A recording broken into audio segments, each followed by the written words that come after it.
all day. Hi, everybody. I'm Frank Lieber, along with all those come from behind victories you engineered. I swear 90% of them were here in St. Louis. Well, Frank, there's been some big games here. The teams are 3-3 in their last 6 games. Exciting games, last-minute overtimes. Today should be no different. It should be a good one. Charlie's Angels is not a television show to a Dallas football fan. That's the Cowboys secondary. What a job they've done.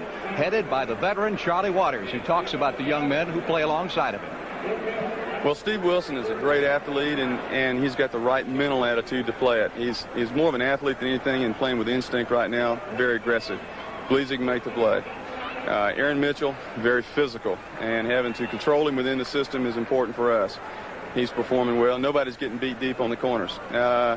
Dennis Thurman is a great athlete. He believes that he can get the ball. He understands the flight of the ball, which sounds kind of strange, but that's something for pretty good positive thing for a younger player to understand the flight of the ball, and he believes he can make the big play. And talking about old heads in the secondary, what about your buddy Roger Worley of the Cardinals? Roger's a great one, an all-pro, and they were flat against Washington 2 weeks ago. They blitzed the heck out of Burt Jones. I asked Roger what the philosophy was today to beat Dallas. Well, hopefully it'll be a little combination of both. We did a lot of blitzing against Baltimore, and it worked out for us and kept Burt Jones off balance all day, and that's what we had to do. We got a lot of sacks, and that defensive line and linebackers really played well, and that, of course, that makes the defensive back's job a lot easier. Hopefully we'll be able to put pressure on White today and go with somewhat the same game plan that we did last week. The Cowboys and the St. Louis Cardinals, when they get together, no matter where it is, it's bound to be a great football game. We're ready now for the opening kickoff, so let's go down to the field. St. Louis getting ready to kick off. Neil O'Donohue is their kicker. And the deep man for the Dallas Cowboys is the rookie, James Jones, who has been nothing short of spectacular. Number 23. Jones, a third-round draft choice, fields it at the 5, back to the 15, 20, 25. Across the 30, up to the 31. The fumble on the play. Let's see if it occurred after the whistle. Jones did fumble the ball, but it may have occurred after the whistle.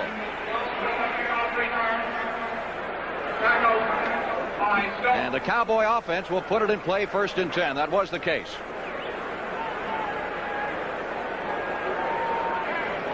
So we're underway on a fine fall day. The Cowboys 6-2, second place in the NFC East, trailing the Philadelphia Eagles by 1. And the Cardinals are 3-5 and struggling, though, on the uptick after their big victory over the Baltimore Colts. 1st and 10, Dallas from the 31-yard line. Saldi in the slot off to the left side. Now Saldi starts in motion across the backfield. Danny White on the delay to Tony Dorsett, and he is wrapped behind the line of scrimmage. Loss of 3 back to the 28-yard line. Cowboy offense, one of the tops in pro football, as always is the case. The running backs, Dorsett, hobbled with a rib injury, is wearing a flak jacket, and Robert Newhouse has his starting job back, beating out Ron Springs. Dallas starting wide receivers, all of them outstanding, and one of the best offensive lines in professional football. Andy Frederick is the new starter there, replacing Jim Cooper, who is out with a knee injury. The officials spot the ball at the 29-yard line, a loss of 2 in the play. It'll be 2nd down 12. There's the book on Danny White. Those figures so far are better than those compiled by Roger Staubach at a similar point last year. Dorsett taking the swing pass across the 30 up to the 34. So the Cowboys are looking at a 3rd down and 6 as Tim Carty made the stop. St. Louis plays the 3-man front. Rush Brown is making just his 2nd start at the nose tackle position. They rely heavily on a veteran crew of linebackers who you see here. And the Cardinals secondary has been shaken up by injuries. As a result, Lee Nelson started his first game ever at strong safety last week. And Ken Stone is also a new starter because of injuries. 3rd down, Dallas needs 6 for the 1st down. The ball is at the Cowboy 34-yard line. Opening moments of the ball game. Danny White. That's Saldi. That should be good for the 1st down. They're very close to it at the 42-yard line. It may be close enough for measurement. On this 3rd down, Frank, St. Louis brings in another defensive lineman, so they've got the 4-man rush to put the pressure on the quarterback. Jay Saldi, number 87, is just running the turnout pattern. He looks for the hole, turns around, and he's in front of the linebackers. He knows where the 1st down is, and he gets it. He gets it by about a foot, and it's right right on the money. And Jay is, again, Salty's looking for that first down. He's got to get it, and it's an excellent play into that zone defense. That's the #1 third down team in the NFL you're looking at, the Dallas Cowboys. They have a first down at their 42-yard line. Newhouse 44, Dorsett 33 in the backfield. Again, Saldi in motion. The handoff, Dorsett. Tony Dorsett's longest gain this year has been just 20 yards. He's really been bottled up and, of course, hampered by a rib injury he suffered against the Philadelphia Eagles a couple of weeks ago. He picked up 4. That'll set up a second down 6. Steve Neal's number 53, the linebackers, they'll get a lot of work. When you have that 3-man rush, 3 down linemen, those linebackers are really a key to the success of a defense. Steve Neal's, of course, made the play that time, and they need to block the linebackers, Dallas does, to run the football. It's a guessing game with the linebackers and the offensive line of Dallas. 2nd and 6. White's got him in the I formation. Dorsett taking the pitch, turns the corner, first down, and out of bounds at the Cardinal 45-yard line. You saw the figures on Dorsett a moment ago. It's been a very un-Tony Dorsett-like year, and it's rather amazing because he worked very hard, I know, in the offseason on the conditioning program. Well, he's had some problems running the football this year. He needs to break some big ones to get that average up. The big thing about it, his average is down. He's got a 3.6 rushing average, and he's always been around 4.7, 4.6, 4.8, so that's a big drop-off for a running back to drop off a yard. Packers in front of the Steelers. Stay tuned for further developments. You never can tell. You know, Steelers have now lost 3 in a row. 1st and 10, Cowboys at the 45 of St. Louis. Good protection for White. And again, he finds the tight end Saldi down at the 38-yard line. Last week, the tight ends caught 8 passes between them. Why is the offense geared so much this year to the tight end? Well, the tight end is an outlet-type receiver unless he's called on a particular route. You have the backs also are outlets. That time, the 2 cornerbacks for St. Louis came up, took away the wide receivers. Danny White wanted to throw a quick, probably a 7-yard sideline to the wide receivers. They were taken away, and he came back inside to the tight end. So it's just what the defense gives you, and the tight end is an excellent outlet when you're trying to throw to the wide receivers. 2nd and 4. Pickup of 6 on that last play. Cowboys at the St. Louis 39. White looking downfield and is sacked. Danny White, who was sacked 5 times against San Diego, is whipped down behind the line of scrimmage by Eric Williams. Eric Williams, number 55, who's a linebacker. And, of course, when he comes, someone's got to pick him up. And Herb Scott, number 68, got over there just a little bit late. Herb was uncovered. There was nobody over him. He looked to the right. And, of course, Williams came back underneath, had enough speed where he got by Herb Scott, who turned back to get him, and it was a little bit late. Also, the back tried to get over there, Tony Dorsett, but Eric Williams made the trap, and that's what they did against Baltimore. The linebackers made quite a few traps, especially Mark Arneson. 12 traps to St. Louis last week. 3rd and 10. Cowboys at the St. Louis 45 from the shotgun. White under pressure, steps up into the pocket. Preston Pearson drops the ball. They would have had the first down at the 33-yard line, but Pearson did not hold it. Well, I'll tell you, that was an excellent throw. Danny stepped up. He had some pressure on the outside. He stepped up off to his left and got the ball out to Preston, who was turning out into the, again, he was turning to the open area. Number 59, Calvin Fabrone, was over there and really caused the incomplete pass. Preston had it, but he was knocked loose from the football. Punting situation for the Cowboys on 4th and 10 from the St. Louis 45. White, who has averaged just over 40 yards a kick, and really got a workout. Last week he ran twice, you recall, from punt formation against San Diego. Picked up key first downs. This one will bounce on the fly at the goal line and into the end zone. Touchback. Let me tell you that. Very close. That was as close as you want to get right there. That's a matter of inches. That was a fantastic punt. It spiraled all the way, and it probably went about 2 inches over that goal line, Frank. Timeout. We'll be back at Busch Memorial Stadium in just a moment. The St. Louis Cardinals offense as they take over the ball for the first time. Wayne Morris, of course, is from Dallas, played his college ball at SMU. The veteran crew of wide receivers, with the exception of Doug Marsh, who is a rookie, and their second-round draft choice, and has worked out very well. And the Cardinals' patchwork offensive line, particularly, watch that left side. As Roger mentioned earlier, they've got to go against Randy White and Harvey Martin. Jim Hart at quarterback. And they They started off with Otis Anderson. Anderson trying to get outside, his run out of bounds near the 25-yard line. A pickup of 5 on the day. And the Cowboy defense, the familiar front four. John Dutton will spell Larry Cole some, I'm sure, during the course of the afternoon. At that left tackle position, the Cowboy middle linebacker is Bob Brunick, flanked by Mike Hagman and D.D. Lewis. And the Dallas D-backs, Charlie's Angels. Waters is the quarterback. He's the traffic cop back there, along with the youngsters. 2nd and 5 from the 25-yard line. O.J. Anderson in motion, leaving Morris. He looks to Morris, goes to Anderson. Anderson has the first down out across the 30, fumbles the football out of bounds. Cardinals will retain possession at the 37-yard line. So Anderson starts where he left off against the Cowboys last year. Here's Jim Hart. He's got 2 wide receivers to his right. He fakes the pitch over there and comes back with a quick screen. He's got the guards pulling out. He's got the left guard is Barney Cotton's out there. Collins is out there, and Otis makes a lot of it on his own. He's just a strong runner, and of course that's what St. Louis does not want to do, is turn the football over today. They've got to stay away from mistakes to beat Dallas. 12 yards on the play and a first down for the Cardinals at their 37. Anderson, of course, had 2 100-yard rushing days against the Cowboys last year, including the season opening game. Here's Hart back to throw it, lets it fly. He's got Mel Gray out of bounds at the 39 of the Cowboys. He was out there by his lonesome. Finally, Wilson came over there, and obviously some mix-up in the secondary. Well, there was a mix-up. Hart did a good job.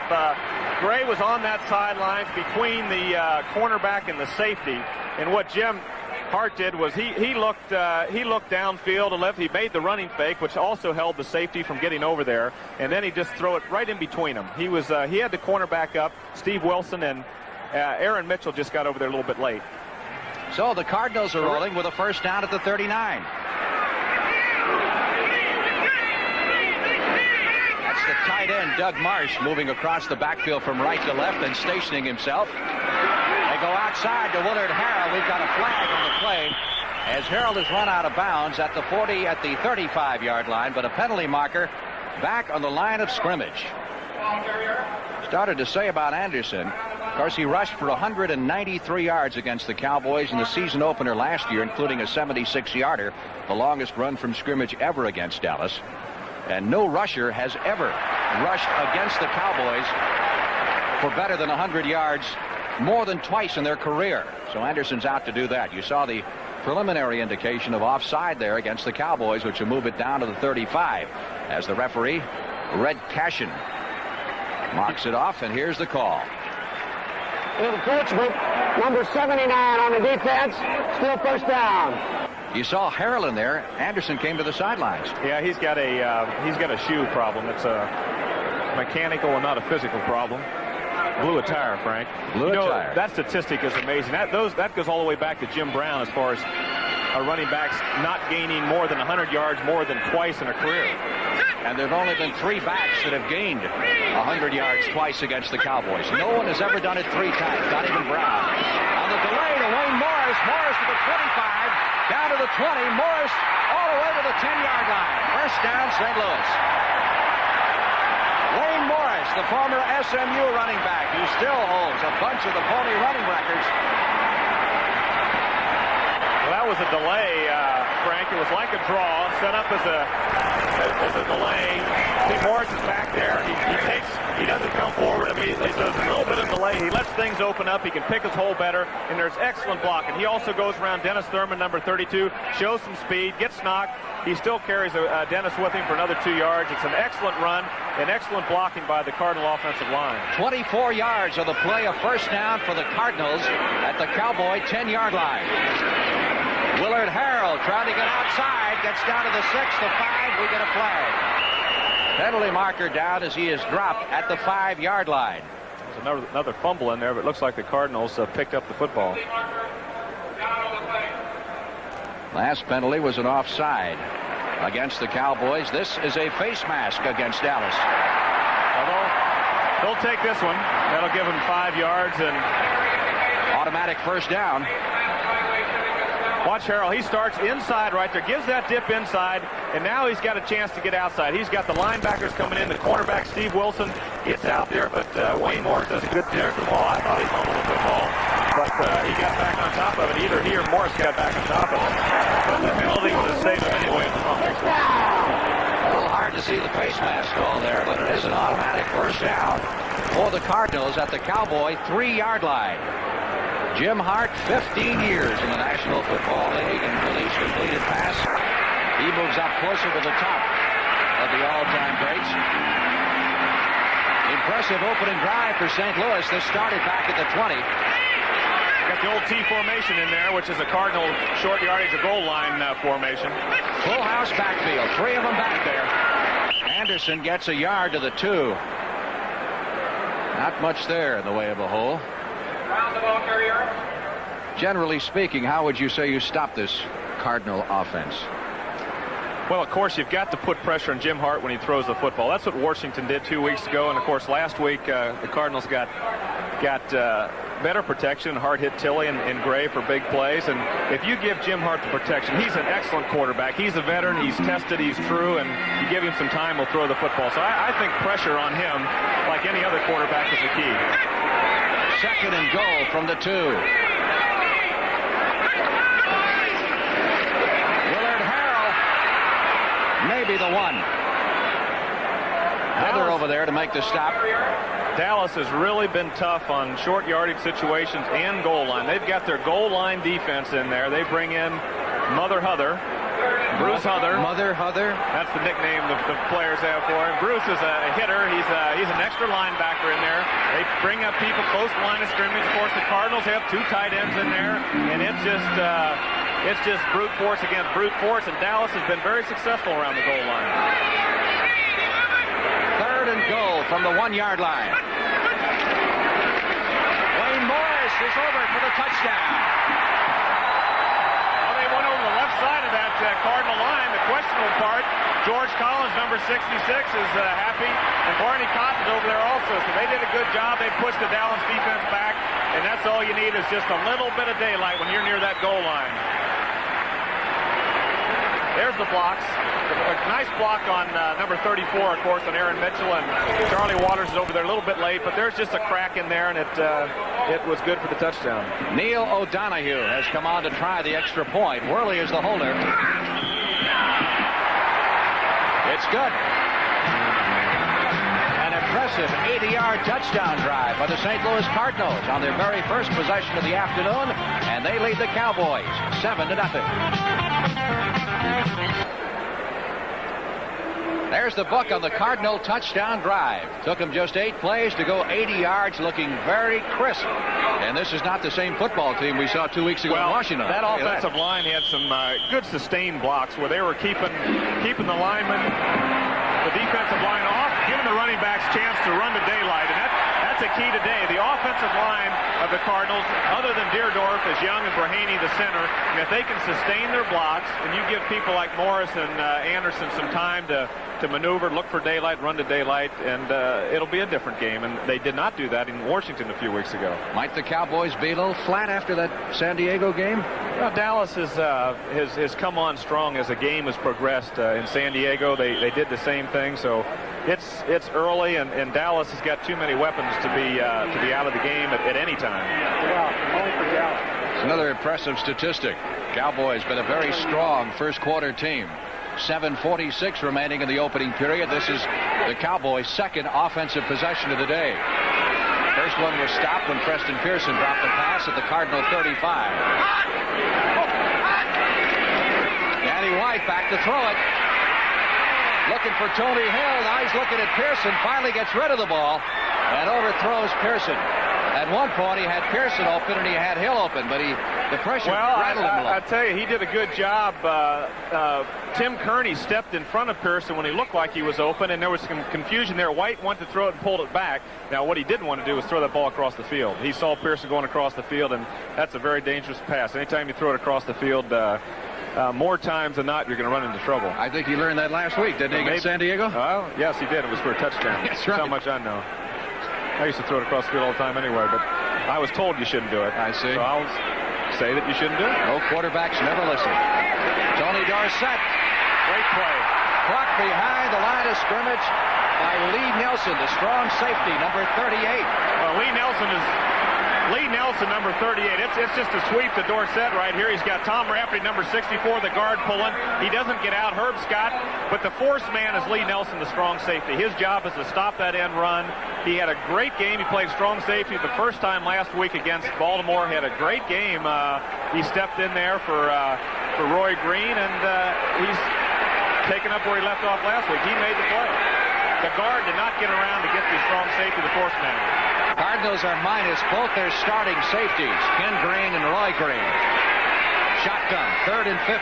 Cowboys back at their 15-yard line. White with good protection sends it out to the sideline. Incomplete. Pass a little bit short of the intended receiver, Drew Pearson. And Dallas will be forced to punt. This telecast is presented by authority of the National Football League. It's intended for the private use of our audience, and any rebroadcast or other use of this telecast without the express written consent of the St. Louis Cardinals and the National Football League is prohibited.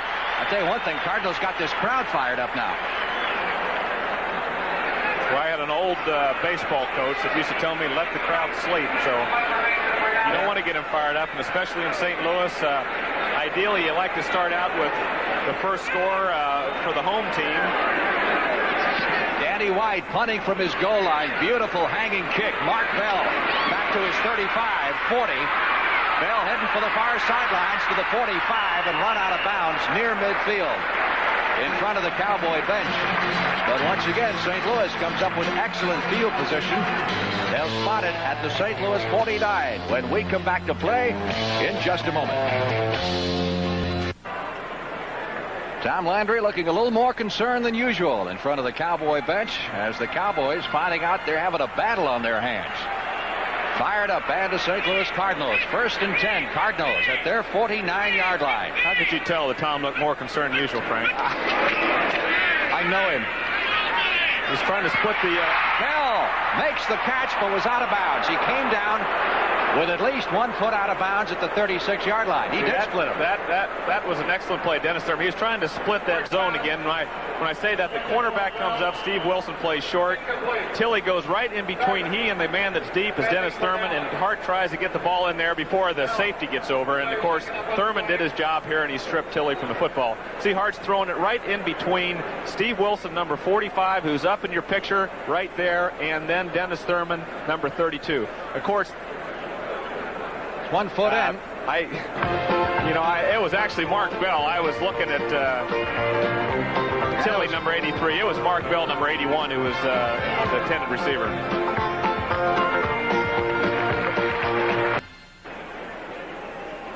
Mark Bell shaken up on that last play. Went to the bench under his own power. It is 2nd and 10 for the Cardinals at their 49-yard line. Wayne Morris in motion.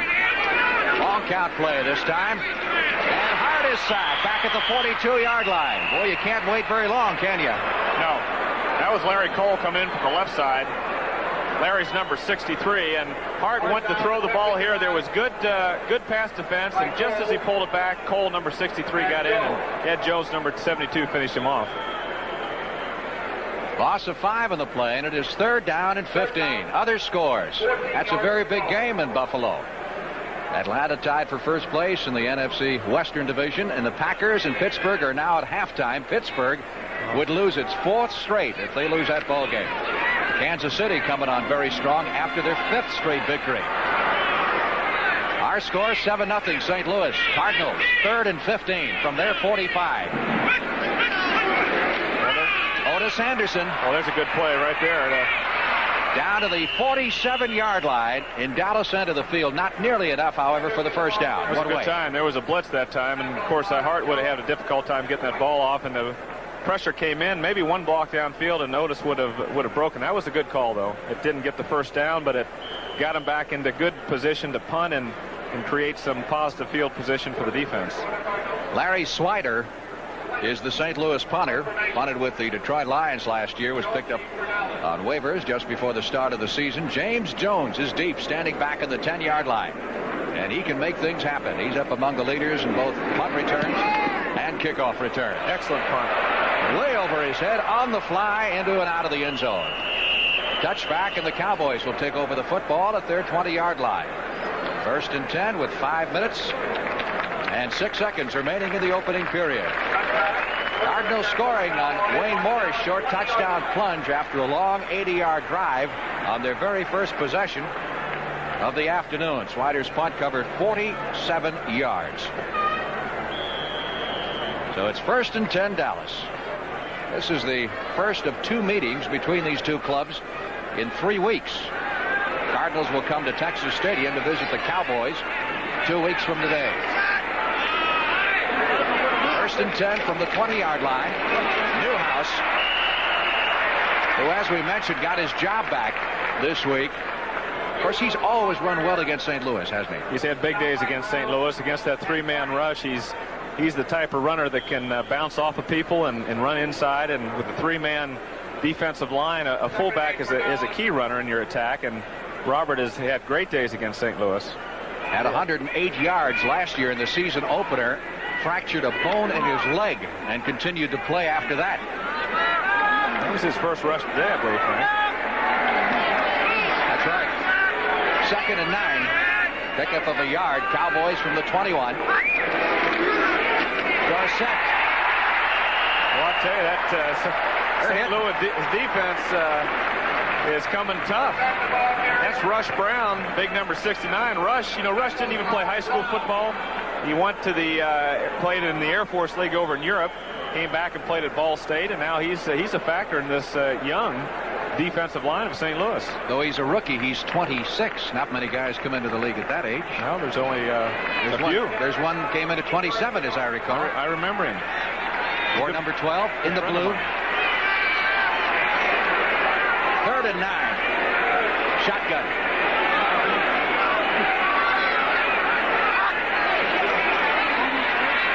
Again, pretty good rush, and Danny White gets the pass away, but I believe it's not enough for the first down. It's close.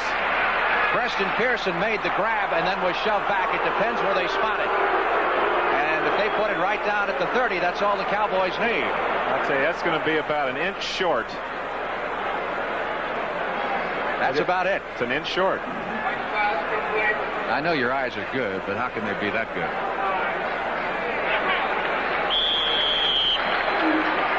Cowboys will have to punt it.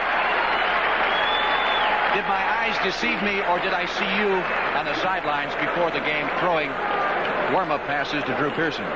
Well, I threw a few, and there's nobody else out there. I was throwing a few. Have you still got it? Yeah, I'll tell you.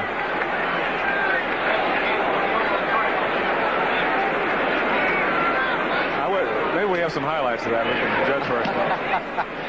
Danny White's punt, again, driving Bell. That is an excellent punt. Back to the 20, 25, and caught at the 28-yard line. Mark Bell.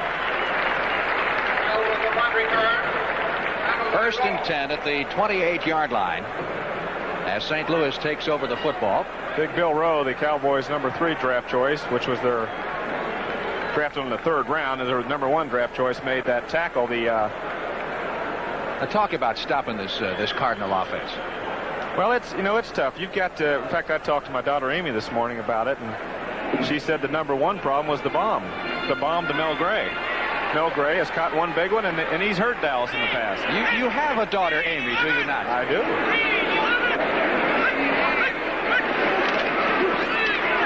Otis Anderson. All avenues are closed. No open doors, and yet he makes a couple of yards out of it to the 32.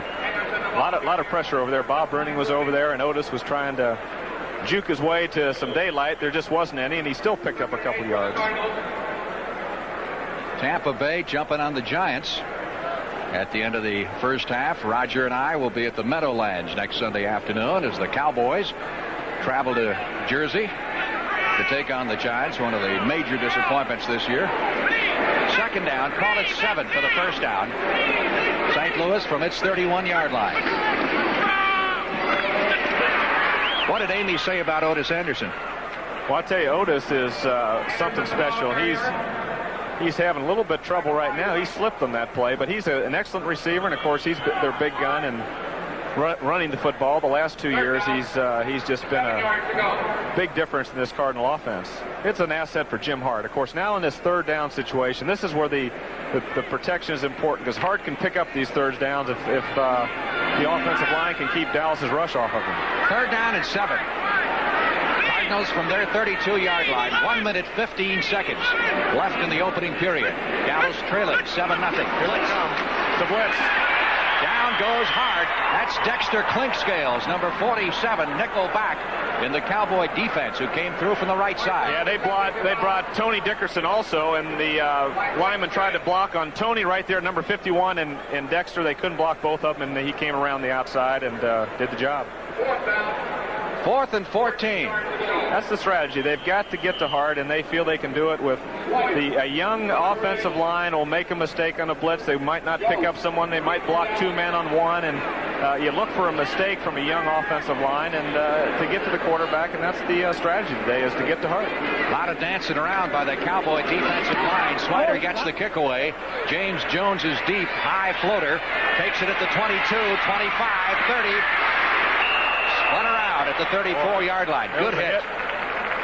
Very strong hit by Randy Love, number 40, off the Cardinals specialty team. We've got 40 seconds left to play in the opening period as the Cowboys once again take command of the football, trailing by a score of 7-0. Big difference in this Cowboy team this year defensively.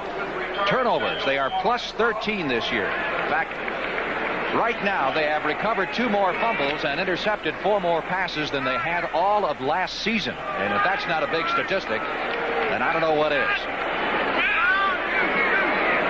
Cowboy running game has not gone at all thus far. And the passing game has fared only slightly better. Tony Hill up to the 40, 45, and Hill is a first down at the 47-yard line.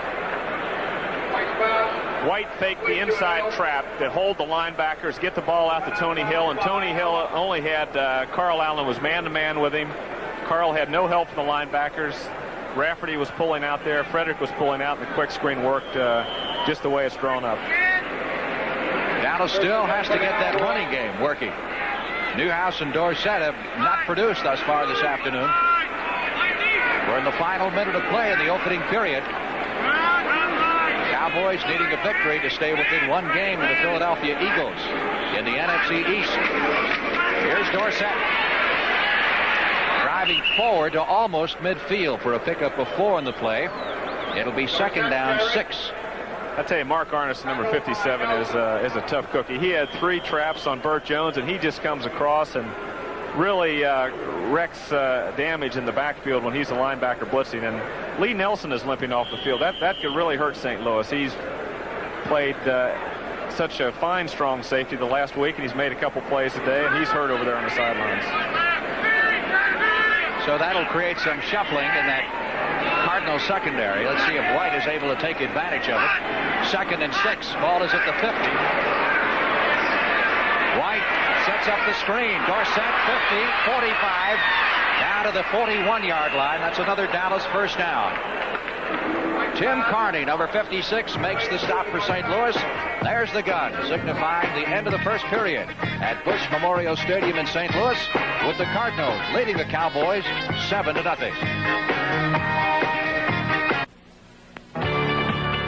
The NFL on CBS. Today's game is sponsored by Ford Trucks. The trucks built Ford tough and built for fuel economy. And by Light Beer. Everything you always wanted in a beer and less.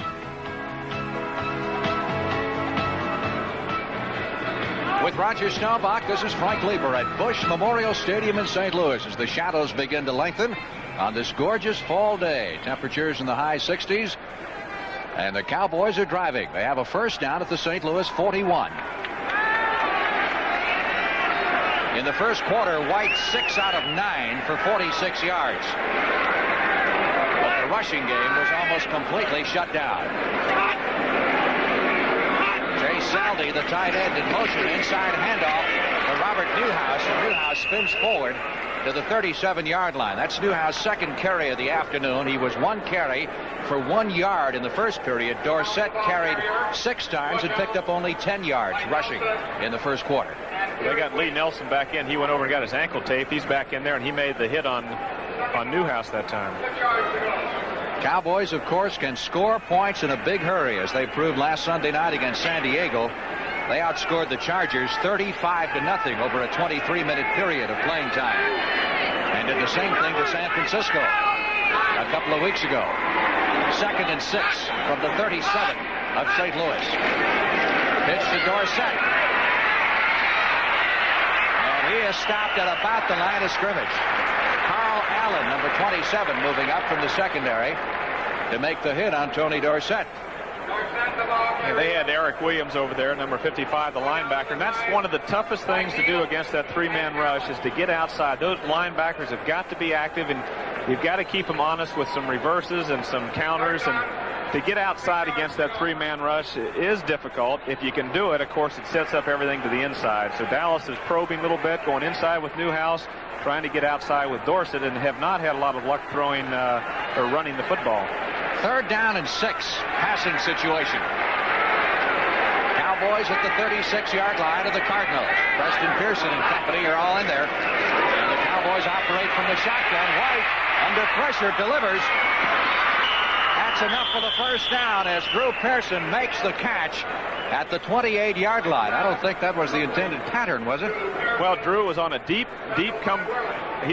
comeback route. White, with his ability now, he's got great maneuverability. Danny's got fine agility. He gets a little pressure from Russ Brown, number 69, but Preston pushes him aside. He steps to the left, and Drew now is on a deep comeback route. He's downfield about 20 yards. He sees White. He comes back. He has enough for the first down, and it's about an 8 or 9 yard gain, but due to the pressure on White, it still is good enough for the first down. Ball is at the 27-yard line of the St. Louis Cardinals, 1st and 10.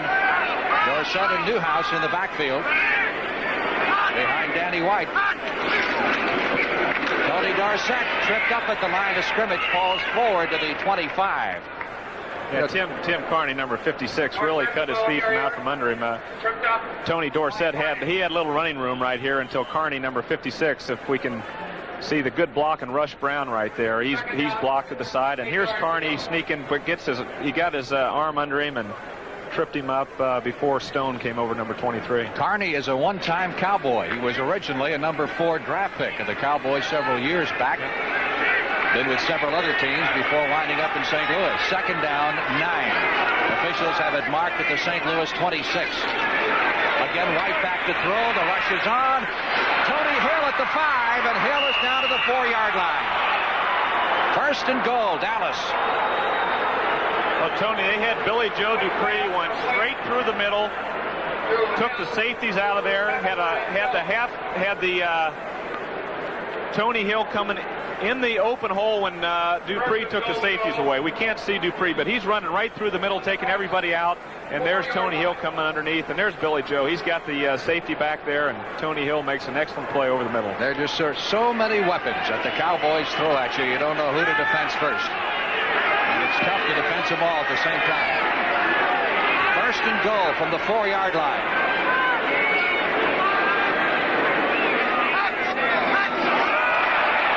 Dorsett, nothing at the line of scrimmage. Boy, the Cardinal defense is playing the rush here. You figure Dallas almost will have to go to the air. That's right. The fans are booing a little bit. Tony Dorsett, number 33 there, had a little hitch in his stance, and the fans wanted a penalty called there. The referee saw different. Yeah, they're trying it. That's an inside trap down around the goal line. They got a goal line defense in, and they're still not getting anywhere. Think they'll throw here? I would think this would be a good time for a play action pass. Something they're not running the ball well. 2nd and goal. It's still a running situation though. Dorsett, no place to go, and he's at the 5, and scores! Unbelievable! Tony Dorsett had the front door completely blocked, and you saw it. Look at it again. That's a great play right there. He's like a dancer right here. He's pretty well stopped. He goes inside, breaks back, and the speed. The only reason he got away with that was his speed. He's got marvelous speed. He can accelerate when he's stopped, and of course he got around everybody. Great play, individual effort by Dorsett. There he goes. He's coming inside, and now when most runners stop right here, they just don't have the speed to get back out that quick, and Dorsett does, and it makes a difference between a 1-yard loss and a touchdown. One of the finest 4-yard touchdown runs you'll ever see. Septien with the extra point try, which would not the score. He does. Oh, the big play on that 3rd and 6. Drew Pearson coming back. Danny White scrambling over there. Got him in position to score that touchdown.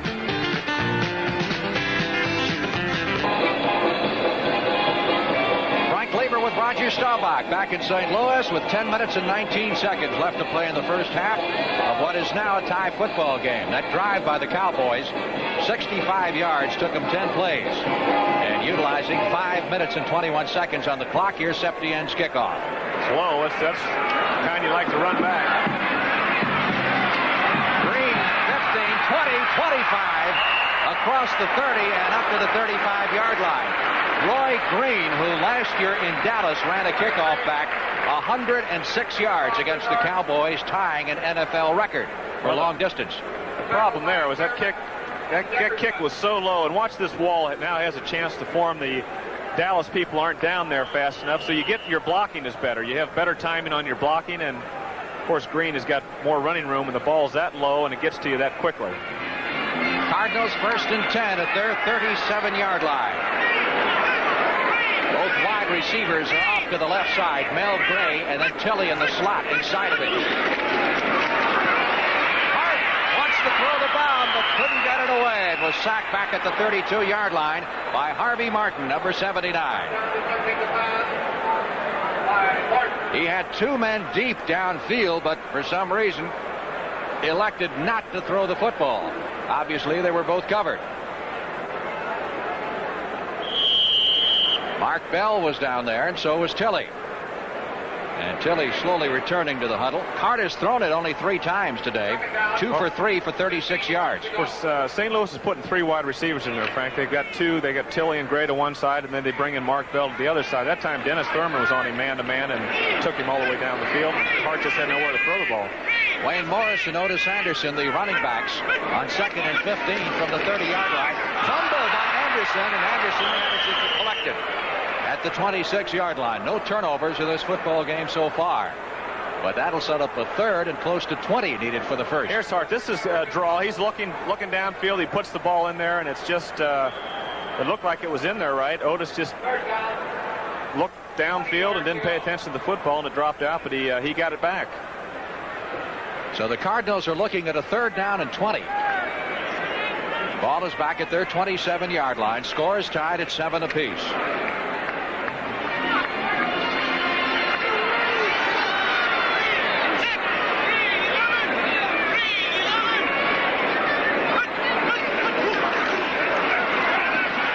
Setting up strong, goes with the short toss, not enough for the first down. As Tilley is knocked out of bounds at the 33. Well, Dallas is mixing up the blitz and the regular rush, but with Dallas's front 4, they still put pressure on you. Hart didn't have a lot of time, and number 63 was in there again. Larry Cole is the real solid veteran on the Dallas defensive line. He's not the guy that gets all the credit. He's still in there. He makes some plays. He's a good pass rusher. They're keeping him in on passing situations. He's starting. He's alternating with Dutton now and then, but Larry's the starter, and he's really the unsung hero of that defensive line. Good rush on Swider against the kick away, driving James Jones back to the 15. Jones to the 20. And upended at the 26-yard line. He does run hard. So the Cowboys regain possession of the football, 1st and 10 at their 26. 8 minutes, 8 seconds left to play in the first half. Welcome back to St. Louis. The head man of the St. Louis Cardinals in his first year on the job. And a very, very popular coach, despite the fact that they're 3 and 5. Players love Jim Hannafin. 1st and 10 Cowboys at their 25. Dorsett looking for some place to go. Lest you think this Cardinal rush defense is a fluke. St. Louis held Baltimore to 48 yards on the ground last week. This is that I formation with Dorsett behind Newhouse.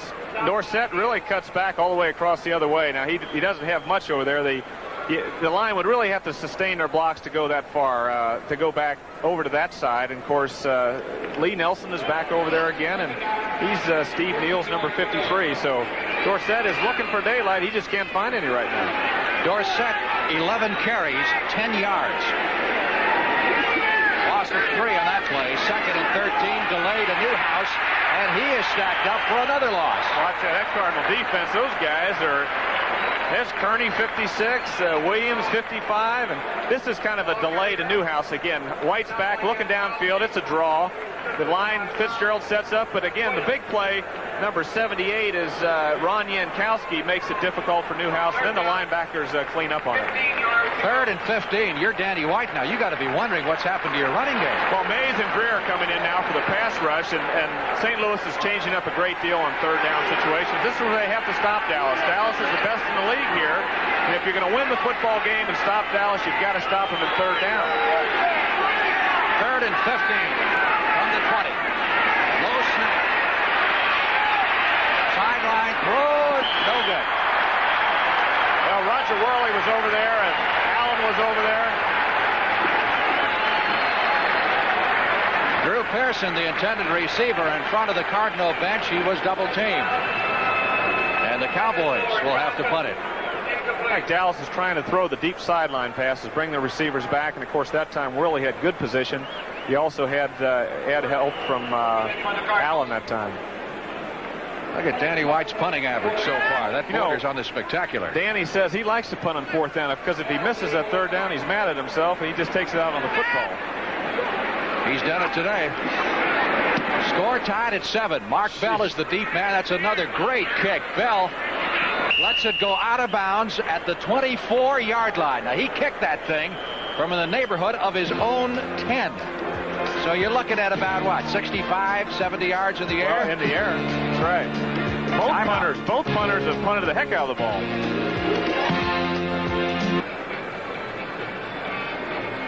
Six minutes, 28 seconds left to play in the first half. Score tied at 7. And if you think the Cardinals are doing a great job stopping the rush, Cowboys haven't done badly either. Anderson has been held to 16 yards in 4 carries. By the way, that last punt by White, officially 55 yards is what he gets credit for, although it did sail 65 in the air. 1st and 10 Cardinals at their 24-yard line. Mark Bell in motion. Cardinals have 3 wide receivers in there, and they give it to Anderson.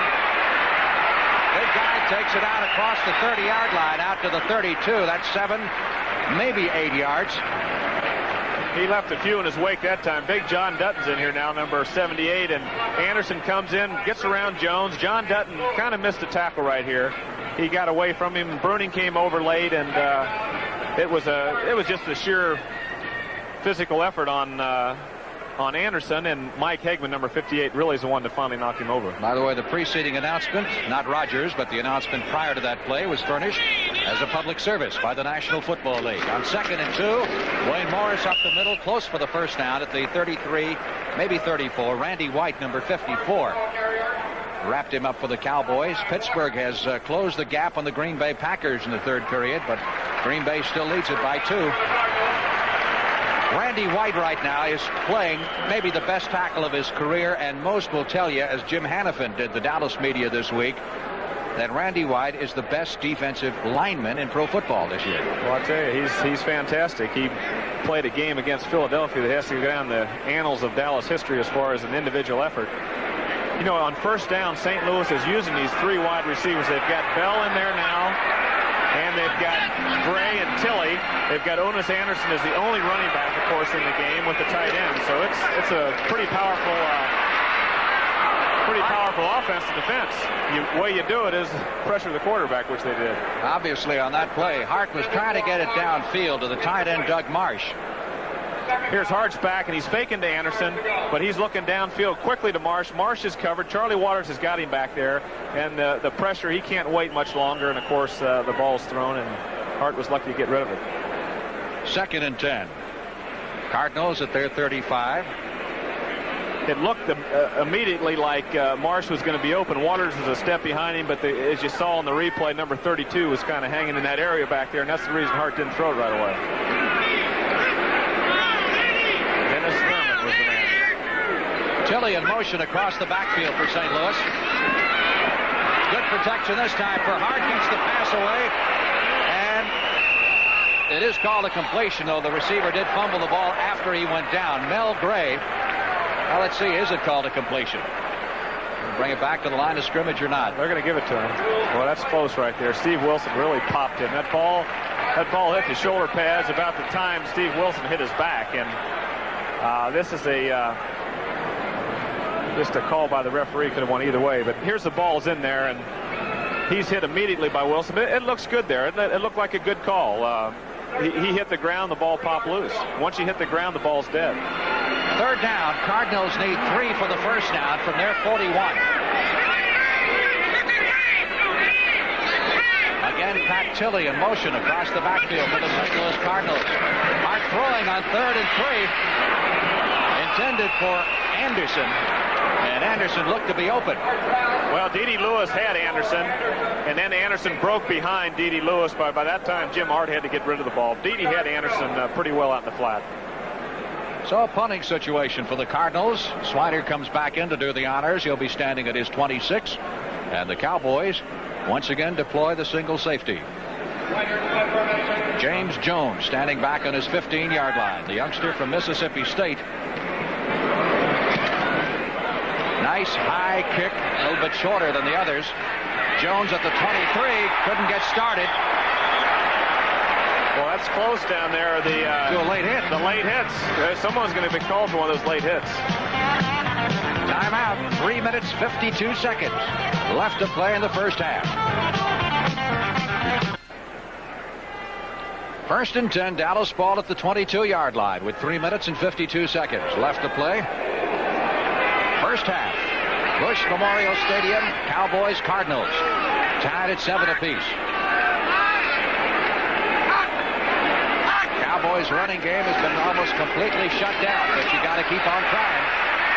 And that's what the Cowboys are doing. Big Rush Brown, number 69, really caused that hit by the linebacker. In this case, it was Carney, but Rush Brown, number 69, was in there immediately and put the stops on Newhouse. It's been a game for the defense, really, on both sides, though we haven't had a single turnover. A lot of hard hitting, and, of course, not much yardage picked up by the offense. Each team has had one substantial drive, resulting in a touchdown. 2nd and 10. No gain by Newhouse on that last play. Danny White looking right, goes left. Newhouse is collected back at the 13-yard line on a big hit by Eric Williams, number 55. And that's got us smart. Yeah, Eric, it's one of those plays where a linebacker just smelled that out all the way. Danny White's back. He fakes to Dorsett over to the right, pumps over there, comes back to Newhouse. And Eric Williams, I'm sure, was back there looking for that play all the way, and he just homed in on Newhouse, and Roberts a little shook up on the play. So the ball is now on the 15-yard line, and the Cowboys are looking at a 3rd and 17. Dallas with only 14 rushing yards with 2 minutes and 20 seconds left in the first half. They've got a regular running in here on 3rd down, which is unusual. And Danny White calls the timeout. Yeah, they couldn't get that play off. He was looking at the clock, and it was almost down to 0. And I don't know what Dallas was trying to do. It was 3rd and 17. They weren't going from the shotgun. Maybe they have something set up that's different, but normally on 3rd and long, they're in the shotgun. Too deep in their own territory, you think? Well, I mean, you don't want to give it up here. They've certainly still gone with the shotgun anyway, and maybe on a handoff, a sweep or something, but they're playing a little bit coy right now. Number 18 there is Glenn Carano talking to Danny White along with head coach Tom Landry. Carano is the Cowboys' backup this year, as White was last year. And Carano told me here recently that one Roger Staubach once told him, Glenn, for you to play, I've got to get hurt. Danny's got to get hurt, and Charlie Waters has got to get hurt, which I thought was pretty mean on your part. We just kid each other a lot. Charlie was is really the fourth quarterback. Corrado's got a future, though, I think. Corrado's a heck of an athlete. He can throw. He hasn't disappointed anybody at all, and he's only had the chance to produce in practice. But he's going to be a good one someday, and it's tough because Danny White is young, and Danny's got a bright future ahead. So Glenn is just battling and is the number 2 man now. Gary Hogaboom is number 3, and they like him a lot. He's a rookie, but Glenn was a number 2 draft choice, and he's got a bright future ahead of him. He's just got to get on the playing field to do something with it. That's right. And with Danny White, it's going to be very difficult. As it was for Danny White when you were quarterback. 3rd down, 17. Cowboys from their 15-yard line. 2 minutes, 19 seconds left to play in the first half. Inside handoff to Dorsett. Tony looking for some running room up to the 25-30. Dives to try to pick up the first down. He didn't miss it by much.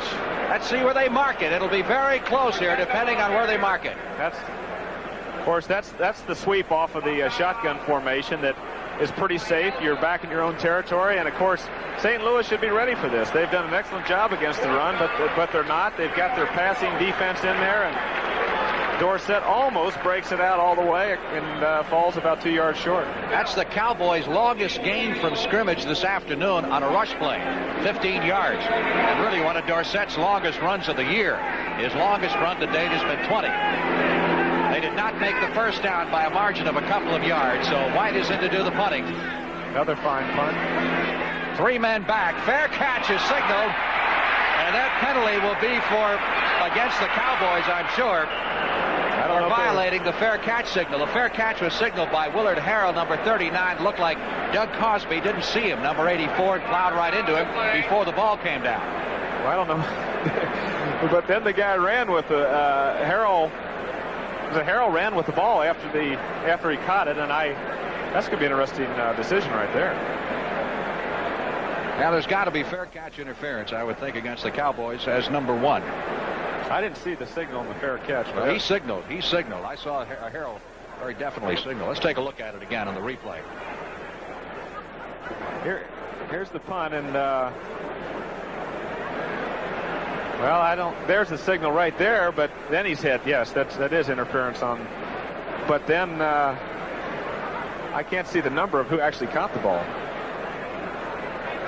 Big discussion going on with the officiating crew headed by Red Cashin, one of the finest in the National Football League. Red's going to get it all figured out for you, and he'll tell you. Well, it should be on St. Louis the way it looked on the replay. The flag was thrown because interference was called as the ball was to be called for a fair catch. There is no foul because the man that was run into did not signal the ball. It was run after the fair catch was signaled. There will be a 5-yard penalty for delay. Oh, yeah? So the penalty then will go against the Cardinals, I believe. Well, he did not signal for it. I don't understand that. He did signal for it. Well, he's waving to somebody. But they picked up and ran after they signaled for the fair catch.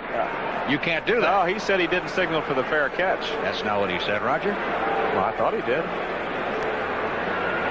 See, that's Mark Bell who winds up picking up the football. Mark Bell's got the ball. But the referee said he did not signal for the fair catch, the man that was run into. That's what he said. And that's right. Now he might have been waving to his girlfriend up in the stands, but he definitely had his hand up in the air, and that was a bad call on the official. Well, Mark Bell, who wound up running with the football, did not signal for the fair catch. That's exactly right. And you can't do that. Well, that's true, but that's not. You can't have one guy signal for the fair catch and the other guy take off with the ball. Frank, you're my favorite announcer, and I'm not going to argue with you. Let the officials figure it out. 2-minute warning is what's in progress right now. It's no longer a discussion here about the penalty. I think they've got that straightened out. The officials do, at least to their satisfaction, and we'll perhaps try to get it straightened out at halftime. See, even football can be complex, Frank. Well, you should know that, right? I mean, this is almost as complex as the Cowboys' offense. It's a simple little punt. The ball went downfield. A guy caught it and ran with it. And look at now. We got the whole state of confusion out there. 55,000 fans, capacity house here. It's like the UN right now trying to figure out what they should do next. Do you think they're talking the same language? I mean, when you talk to an official, does he give you a straight? Oh, yeah. Huh? Well, I think with all of this, I think that people would rather have a commercial. All right, if you say so, Roger, anything you say goes.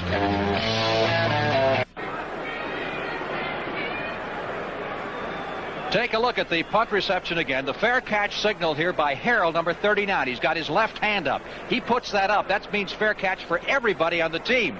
Instead, Bell makes the catch and Bell takes off. That's a penalty. That's delay of game against the Cardinals. Well, the only question is, Cosby hit Harold. Right, that's the that's true right there. When a man raises his hand, he was signaling for the fair catch. That does provide the fair catch for the whole team, but when Cosby ran into him, I thought the penalties would cancel each other out, and that's what they've debated about. And evidently, it's 1st and 10, so 1st and 15. 1st and 15. Well, let's see. The scoreboard's got 1st and 10. We'll go with the scoreboard. 1st and 10. Cardinals at their 23. A minute 57 left. Intercepted by Charlie Waters. Waters is down to the 20 and the 15-yard line. First turnover of the day. Charlie was right there, and that's a big play. That's minute 50. Hart's back. He's got Otis Anderson in. He's got time, and he drills it out to the sideline. It's a turn-in route to Mel Gray, and Charlie just steps right in front of him. He gets tripped up by Pat Tilley, or he would have went all the way. Score is tied at 7. Another big play by Charlie Waters. He's made them all year. That is Waters' 4th interception of the year and ties him for the team lead with Wilson and Thurman. That's just one off the league lead. So the Cowboys have a chance to move ahead here prior to intermission. The officials have it spotted at the 14-yard line.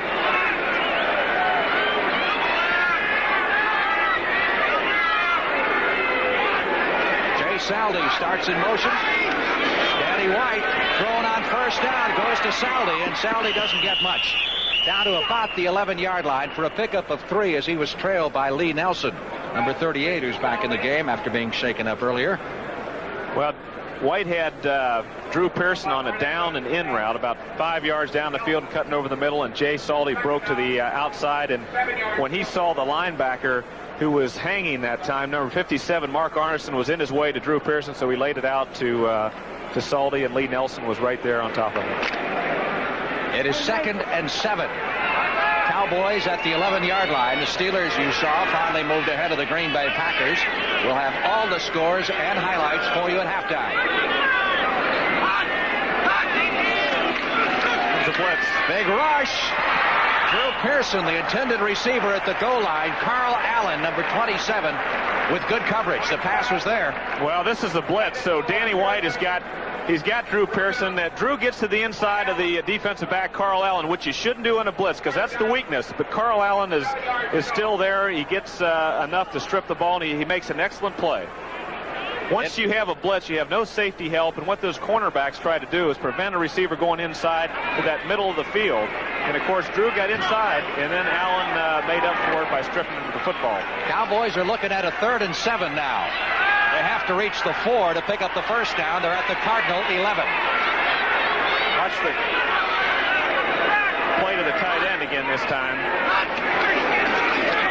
Right back to throw it. Excellent protection. He's got all day. All the time in the world. And finally, elects to go in the end zone to Drew Pearson. And the Cardinals batted away. Allen was back there. He must have had 5 seconds. Well, they had the 3-man rush in there, which I don't understand why they only had 3 men this time. They have Rush, Rush Brown coming in there. They're blocked. Everybody's doubled. Plenty of time. White's got all day, and of course he fires the ball to Drew Pearson. 12 seconds before he threw the football. Carl Allen, number 27, made a heck of a play. Normally, if you have 4 seconds, you've got plenty of time. So he had all day, but that's very unusual. And, of course, Carl Allen made another fine play to knock the ball away. Septien with a 28-yard field goal effort to give the Cowboys the lead. He's had his problems. He went 0 for 3 last Sunday night against San Diego. Waters puts it down. The kick is good. Right through the middle. And Dallas has recaptured the lead. Claimed it, as a matter of fact, for the very first time this afternoon, capitalizing on Charlie Waters' interception of that Jim Hart pass. But again, the Cardinals' defense stiffens, and the Cowboys have to settle for the 28-yard field goal to take a 3-point lead. Well, Charlie Waters had 4 interceptions this year. I know 3 of them have been big plays. One against Washington at the end of the game, another against Atlanta to Tampa Bay to save a possible touchdown, and of course this one. So 3 out of the 4 have been really key plays that have led to either stopping the opponent or setting up an important score, and that was a big 3 points before the half. We talked about the Cowboys being in New York to play the Giants next week. Cardinals get Atlanta here at Busch Memorial Stadium next Sunday, and then of course to Texas Stadium to face the Cowboys 2 weeks from today. Well, St. Louis has plenty of time left, Frank. They've got 1:29. They've 3 timeouts left, right? Yeah.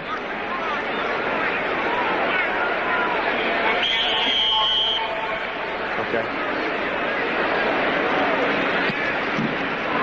Septien's kickoff. Roy Green fumbles it at the 5, picks it up at the 12, back to the 15, out to about the 21-yard line. I hope you'll stay with us at halftime of this football game, because we have a very remarkable young man that I want you all to meet. Roger's going to be talking to him, and his story is so incredible that you'll have to see it and hear about it to believe it. Yeah, it is something special, Frank. I've been corresponding with Carl for a long time. He's a guest at the Cardinals here. He's staying with Otis Anderson, and he's quite a young man. His name is Carl Joseph, and we'll tell you more about him at halftime. 1st and 10 from the 21-yard line. Hart has only thrown the ball 8 times in the first half, 4 out of 8 for 49 yards. So the Cowboys have held him in check pretty well. For Doug Marsh, the tight end, and batted away by Clinkscales. Number 47 as the rookie got the right hand up in front of Marsh. Good move by the youngster. They're doubling the outside receiver this time, Mark Bell, and Clinkscales got the tight end. The tight end is going down into the seam to the outside, and Hart drills it out here, but Clinkscales right on his job. He knocks the ball down, gets up at the right moment, and does an excellent job. Almost intercepted the football. Got very close to an interception. Cardinals shake it up on the play. Oh, that's Deerdorf. They don't want to see that. He's the mainstay in that offensive line. Or is it? That's his left knee. That's Joe Bostic, I believe. 71 instead of 72. Oh. Deerdorf is still alive and well and standing. It is a rather amazing thing what has happened to this Cardinals offensive line since the start of training camp. Deerdorf is the sole survivor. They're down to their 5th and 6th guards, and yet they have fought back. And of course Deerdorf's got all he can handle this afternoon in Too Tall Jones. Well, Deerdorf and Ed have battled each other before, and it's a pretty even battle, because Dan Deerdorf is all pro, and of course Ed Jones is having a great year. So they somewhat cancel each other out. Bostek is the right guard, number 71, and he's coming on strong. Has been doing a good job, and they can't afford to lose him. They're doubling Randy White, it would appear, on virtually every play. We talked about the weakness, the inexperience on the left side of the Cardinals' offensive line with the injuries. You got George Collins over there, the left tackle. The left guard is Barney Cotton, and Brahaney's the center. So normally you would double White with Brahaney and Cotton.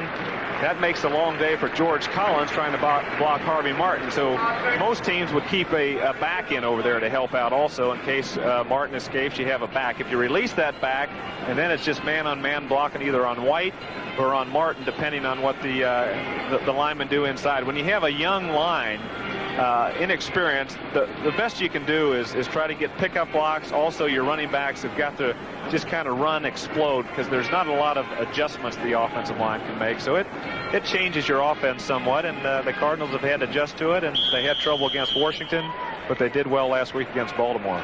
Now you saw Bostic leave the field under his own power. Bostic, of course, has a brother who plays for the Washington Redskins. He's a lineman as well. Both played their college football at Clemson. 2nd and 10 for the Cardinals as we go back to play with 1:18 left in the first half. Mark Bell wide to the right side. They go with Anderson up the middle, across the 25, out to the 28-yard line. And I would think they'd start using those 3 timeouts, wouldn't you? I do. Harvey Martin got banged up a little bit that time. He's limping, number 79. He got hit around that left knee, and he's limping off the field a little bit. Larry Cole got over there and made the tackle.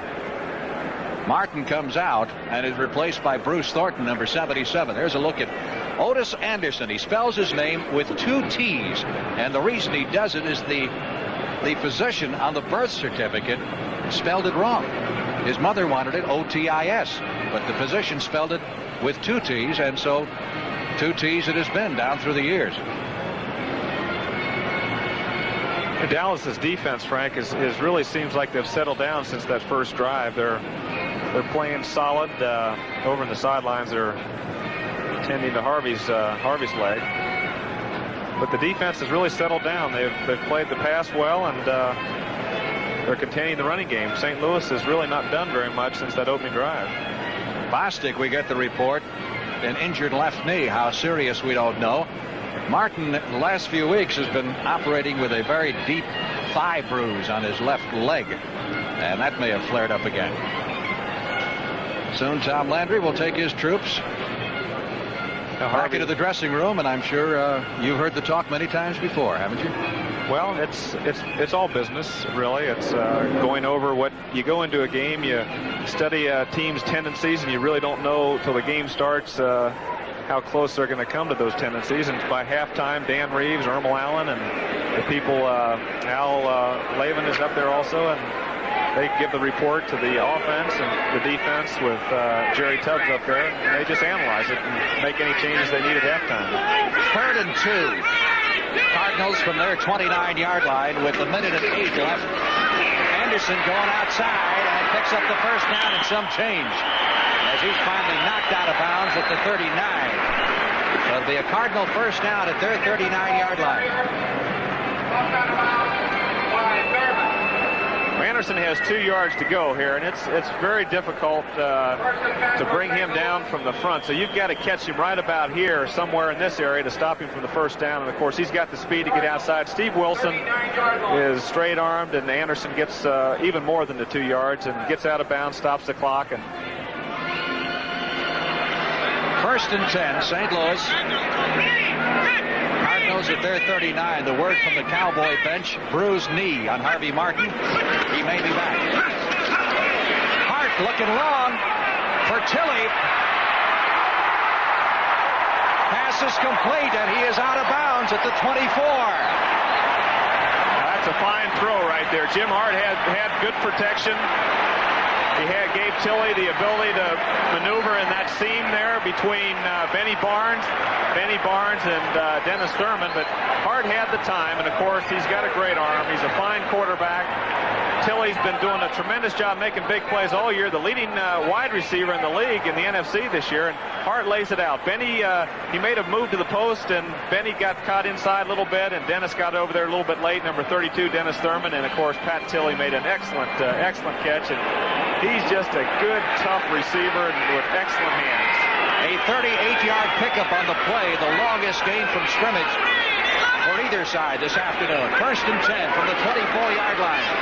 They go on the delay to Theodis Brown. Brown gets away from the initial wave, but too tall hanging on for dear life along with Charlie Waters to make the stop. Well, Hart was anticipating the blitz. He tried to crack that middle with the quick hurry up offense with here. Theodis, but it wasn't to be. On 2nd and 12, sideline throw intended for Mark Bell. Mitchell over there covering at the 20-yard line. That'll put the Cardinals in a 3rd down situation. I'm a little surprised they hurried that and really almost wasted that down. Did they not? Well, they I mean, they could have. They only have one timeout left, so they don't want to use the timeout. They took a chance on the draw. They were trying to split the middle there, and either the play works or it doesn't. It looked like a bad play, but if you split that blitz, he's all the way to the goal line, and of course Dallas did a good job stopping him. So they gambled on that play. It didn't work. They couldn't waste the timeouts. They tried to hit the quick sideline pass. If they have to go to the field goal, Neil O'Donohue, of course, their new field goal kicker, was 1 out of 3 last week. This is a key play right here. 3rd down, 12. Ball is at the 26-yard line of the St. Louis Cardinals. Hart back to throw it. They're coming after him. Big pressure. Coming after him. They really came after it. Clinkscales, number 47, on the blitz, who has been very evident this afternoon. Rookie from South Carolina State. So it'll be up to O'Donohue, who last year was Tampa Bay's place kicker, performed under pressure, kicked the field goal that finally got the Buccaneers into the playoffs in the last regular season game. 1 out of 3 against Baltimore last week after replacing Steve Little. This will be a 42-yard effort with Worley to hold. In an attempt to tie the game with 31 seconds left in the half. It's up. It's far enough. It is good. Big 6'5" Neil O'Donoghue rifles one through from 42 yards out to counterman the 28-yard shot by Septien. We've got a Cardinal shaken up on the play. That's number 60. That's Barney Cotton. Boy, I tell you, the linemen have got a disease here in St. Louis. These guys are getting hurt. St. Louis can't afford another lineman hurt. John O'Mahundro, the Cardinal trainer, quickly out of the field, helping Cotton to the sidelines. Cotton looks like it might have got a shot alongside the head because his legs are moving well and his shoulders look all right. So spoken like a man who has had a shot to the head once or two in his career. Well, when you start walking off to the other side, you know there's a problem somewhere. You never did that. Your legs won't take you to the other side. But you never did that. Yeah. You went off on the wrong side? Sure. Started to anyway. Somebody spun you around in the right direction. O'Donoghue will kick off. And again, the Cowboys have a great return threat in this rookie, James Jones from Mississippi State. You don't think he and D.D. Lewis were happy after Mississippi State upset Alabama? Well, that was a big one. There's a lot of upsets yesterday.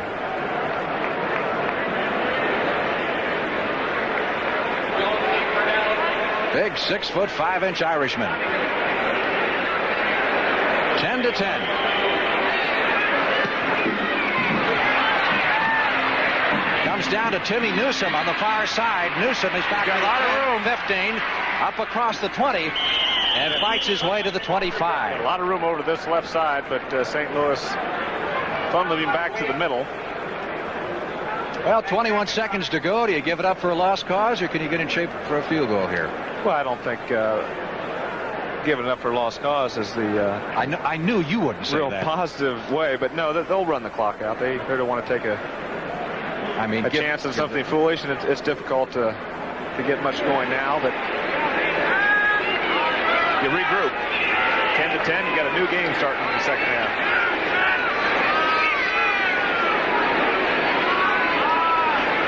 Set moving from the split backfield back to the eye.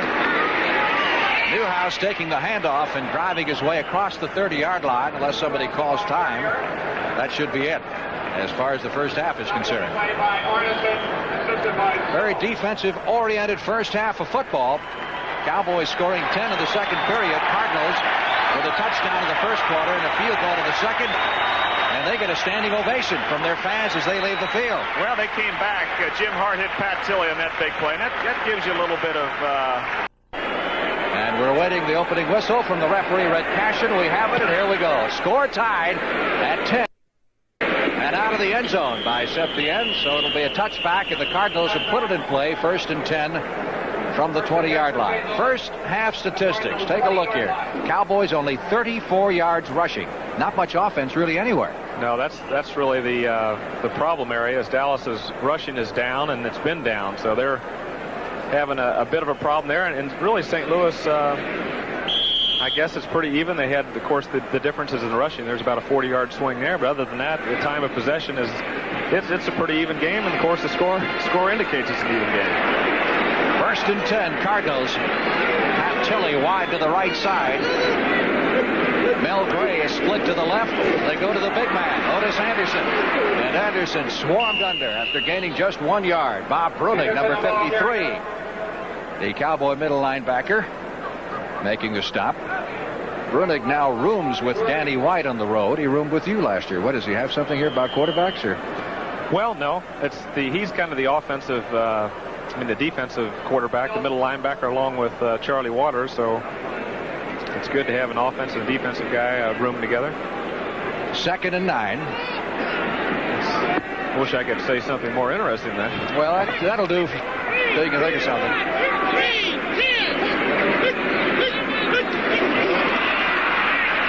Flag down as Wayne Morris takes the handoff and jets out across the 25 to the 28-yard line. Well, there was a quick flag on Randy White, and then there was a late flag. Maybe they both were in sync, but it's It's an offense is in good shape, and it's on the defense, on Randy White. Randy jumped just before the ball was snapped, and can't do that. That's a pretty good one-on-one matchup, as we have mentioned before. Randy White against Dan Deerdorf, who you see right there, one of the offensive captains of the Cardinals, and maybe we can focus in on that. Watch that battle throughout the course of the afternoon. I should say Deerdorf goes against Tutall, doesn't he? Deerdorf's against Tutall, the guy that's really battling Randy, and has had some good blocks on him. One on that long run by Otis Anderson was Barney Cotton. Of course, the referee gave us that 5-yard penalty there. Second down. Cardinals need 3 for the first down. Ball is at their 26-yard line. Score tied early in the second period. Wayne Morris, not much there at all. Well, that was a misdirection. They tried to go one way and Morris cut back the other, but Dallas's line came down the right side of the line. Harvey Martin, Randy White held his ground, and Ed Jones came over, Bob Bruning, so they had that play, and Charlie dove in there at the end, but they had that play figured out immediately, and were in good position all the way across the line. Third down. Cardinals still need 3 for the first down. St. Louis actually has done better on the third down conversions than did Dallas in the first half. They give the call to Morris, and Morris drives out beyond the 30-yard line, and he's got it. Everybody looking for the big guy, Anderson, and they slip it to Morris. Former SMU fullback. They all do a good job in there. Brahaney, number 51, is the center. He's blocking down, and Randy White and Brostek comes across, does his job, and Morris slips in there behind some fine blocks by the offensive line. Deerdorf isolates Ed Jones over there. Mel Gray wide to the right side. Tilley is split to the left. 1st and 10 Cardinals at their 31-yard line. Just under 13 minutes left in the third period. Hart back to throw. Big pressure. Gets the pass away, and just behind Mel Gray. And Hart had all he could do to get rid of the football. Well, Hart did a good job. Jim Hart is not noted for a lot of running ability, but he has enough maneuverability. He's smart enough. He can feel the pressure. He can feel it. He can step around it, and he steps up right here. And thanks to the pressure by Hagman, because Gray was coming across that middle and had some running room, and if he would have caught the football, it would have been a foot race with he and Steve Wilson. Cowboys sacked him twice in the first half. That's 27 sacks on the year against Hart. You remember several years ago, the Cardinals went a whole season, and Hart was only sacked 8 times, which is still the NFL record. That was phenomenal. 2nd and 10 from the 31-yard line. Good protection this time. Intended for Mel Gray, batted out of bounds. Aaron Mitchell, number 34. Wilson was also back there. Other scores, Atlanta now 23-14 over the Buffalo Bills, striking a blow for the NFC, and Pittsburgh getting it back now for the AFC. Rocky Bleier just scored a touchdown in that game. Detroit has fought back and recaptured the lead from San Francisco. A lot of these back and forth games this afternoon. Our score 10-10, third period. Third down 10. Cardinals at their 32. Well, Dallas has Klingscale and Dickerson, their normal third down defense, and St. Louis has got 3 wide receivers in the game. Protection's holding up. Catch made by number 84, Dave Stieff.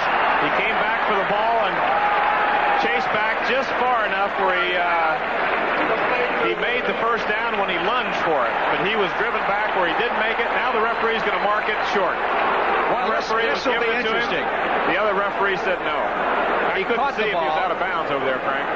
He was knocked backwards and then he dove for it. Let's see. Yeah, but we couldn't see the sideline. The players were there if he stepped out of bounds, but when he first catches it, he looks like he's pretty close to the first down, but he has to come back. He's pushed back another yard or 2. He stops. He leaps, and I'll tell you, that's that one referee stuck by his guns and gave it to him. And from this angle, it looks like a good call. First down it is for the St. Louis Cardinals. That's an excellent effort by Steve right there. Dave Steve, number 84, on the receiving end of that pass from Hart. And the Cardinals keep this drive alive. They're keeping the ball away from Dallas. Cowboys haven't touched it here in the second half yet. First and 10 at the 43-yard line. St. Louis end of the field. Gray wide left. Silly wide to the right side. Wayne Morris and Otis Anderson in the I behind Jim Hart. Anderson taking the pitch, looking for some place to go. And driven to the artificial turf at the 45-yard line after a pickup of 2. Of course, Cowboy fans go berserk every time Dallas shows up in blue uniforms. The record book shows that down through the years when the Cowboys have worn blue, they've won 9 and they've lost 8. But it's always regarded as kind of a jinx thing. How about for the players? Bother you? Well, no, the players don't really think about it. It's in fact, the blue jerseys I think look good. Look good on Dallas. It's a change, and players have other things to worry about other than what color jerseys they have. 2nd and 8. Cardinals from their 45. Anderson trying to cut back, tripped up at the line of scrimmage. I tell you, these defenses are pursuing. They're all over the place. There's Bruning's back over there. The Randy White, Harvey. Everybody is pursuing towards that football. I think a reverse has got to be a good play against either one of these teams. They're just right around that ball. They're going after that ball, and it doesn't look like many of those offside people are staying home. They're hungry to get that football, and they're doing an excellent job against the rush, both teams. 3rd down, 7. Cardinals from their 46-yard line. They picked up the last 3rd down play. Again, 3 wide receivers in there, and the Cowboys in their prevent. Pressure on Hart, and down he goes at the 35. Big Ed Jones was around the corner there, and he got the best of Deerdorf in that play, and also Martin came in from the other side. Larry Cole was a factor. Watch Big Ed Jones, number 72. He takes that inside rush. He gets inside. He's doubled by Bostic, Deerdorf, and makes a great play, and Harvey comes around the corner on Collins on the other side, and it's just a 4-man rush. No blitz that time, but Dallas's defensive line made the difference. The Cardinals will give up the football for the first time in the second half. Slider standing back on his 22. Good snap. High kick, a little bit short. James Jones moving up on it. To run back at the 25, 30. Fine secured tackle by the Cardinals' Randy Love, number 40. That Randy Love is an excellent specialty team man. He's made at least 3 plays and possibly 4 plays on stopping the punt.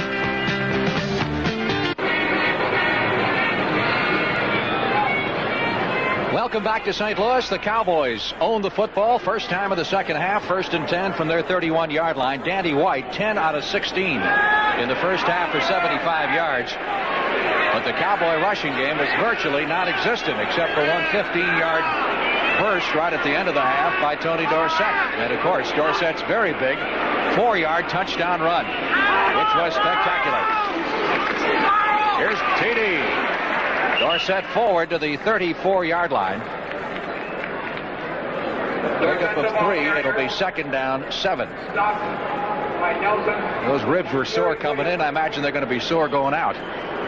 He's taking some pretty good shots. I think we're going to see a reverse or something unusual here fairly soon. Dallas is just trying to blast in there on the running game and just not get anywhere with the running game. 2nd and 7. Cowboys have both wide receivers off to the right side, up at the top of your screen. Drew Pearson and then Tony Hill in the slot. Got their passing attack in there now. Butch Johnson is also in the game. That's intended for Johnson, who makes the grab near the first down marker at the 42-yard line. Pass complete to Johnson. I was, Worley made the hit over in the sidelines, and I asked him about Danny White. And I have kidded Roger. I put Roger in the Pro Bowl with my interceptions. I asked him how he felt about Danny White. The Cowboys. Jim right now is a quarterback. Well, he's an excellent quarterback. Of course, he's got great athletic ability. As we talked at the Pro Bowl last year, when you were thinking about retiring, you said Dallas was lucky to have him, and they very definitely are, because he's a great quarterback, and he stepped in and done a fine job. That was a first down play for the Cowboys. Didn't net them much at all, and it looked like, yes, Ron Springs has come into the game for the first time at fullback, replacing Robert Newhouse. I'm not going to belabor the issue of Danny White because of the fact that his record speaks for itself. He is, as Roger said, an excellent athlete. He can do it all. He's made big plays, and not only punting the football or when he's run with the punt formation. So he can do it all. He's got the speed, he's got the arm, and he's a very intelligent quarterback. 2nd and 8. Sideline throw. Looked like Drew Pearson slipped as he tried to make his cut. Carl Allen was over there covering him. Well, then why is White peddling those Roger Who bumper stickers?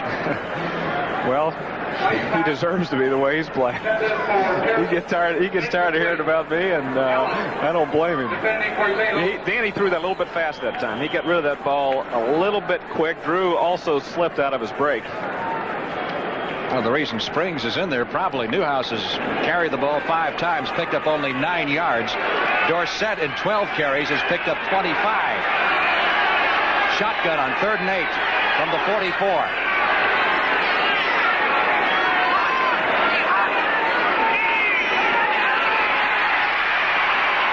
Bullet, first down. Drew Pearson at the 43-yard line of the St. Louis Cardinals for the first down. This is excellent. Again, the pass rush comes from the outside. There's John Fitzgerald in the middle trying to pick up. James Jones over there picking up. Everybody's coming around Danny. He steps up in the pocket, has plenty of room, but then he has to drill it. He's got the arm, he's got the strength to put it in there, and Drew Pearson's in that hole. And with that kind of time, of course, it's tough for a defensive back to stop anybody, but Danny White also drilled it between a couple people. Pearson coming into this game needed just 12 pass receptions to set an all-time Cowboy career mark for most receptions. That mark currently held by Bob Hayes. Little hit screen out to Tony Hill. Cardinals were ready for it. And stack him up for the loss back at the 46-yard line. Now you saw White hesitate. Yeah, there was a mix-up somewhere. He started to fake to his left, and he looks like he was faking to his left, and when he looked over there, he couldn't find Tony Hill. Watch him look right here. Now he can't find him, and then he comes back and he throws it out late. By that time, you get the defense able to get over there. Mark Arneson's over there. Allen's over there. Kearney's over there. Rush Brown's over there, and they got the whole team over there. You got Fredericks, Andy Fredericks is over there with Rafferty as pickup blockers, but that play is a timing. It's got to happen quick, and if you hesitate, that's what happens. It is 2nd down, 14, loss of 4. Cowboys shoved back to the St. Louis 47. Score tied at 10, 7 minutes left in the 3rd period. White back to throw it. Intercepted. Eric Williams at the 40-yard line. 45. Williams caught by Butch Johnson. And the Cardinals take over. At their 47, turnovers are even at 1 apiece. Well, Danny should not have thrown that one. He tried to lay it over the linebackers and just there's 71. Andy Fredericks doing a good job on his man. That's all. That's all we see right there. Well, watch him go after it. Look at Andy. Andy is now subbing for Jim Cooper. He's coming down the line.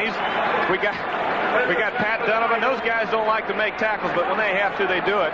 Andy's filling in. He's doing a good job today. Of course, Andy's kind of a quiet guy on the team, and not a real dominant guy. In fact, doesn't have a lot of charisma. He had a charisma bypass operation, but he's a heck of a tackle. That'll do it every time.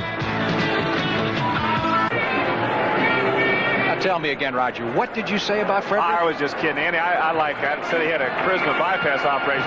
Andy's just a quiet guy. He does his job. He's filled in for everybody when he's had to, and today he's doing an excellent job. 1st and 10, Cardinals from their 47-yard line. O.J. Anderson thunders up the middle for 10 yards. Into Cowboy territory, down to the 44. Well, here's what they've got to do to be successful. It's just straight ahead. He's got Wayne Morse leading, blocking, and he's straight ahead. It's zone blocking. All you do is block man on man, men in front of you, have the back lead, and that's the kind of things you have to do when you have a line that's aggressive but a bit young. A pickup of 9. It'll be 2nd and 1. St. Louis at the Dallas 44. 6 minutes, 10 seconds left to play in the 3rd period. Scores tied at 10.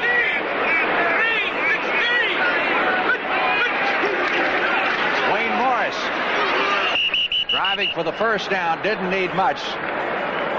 Final score, the Pittsburgh Steelers have fought off the Green Bay Packers, who gave all they could handle. 22-20.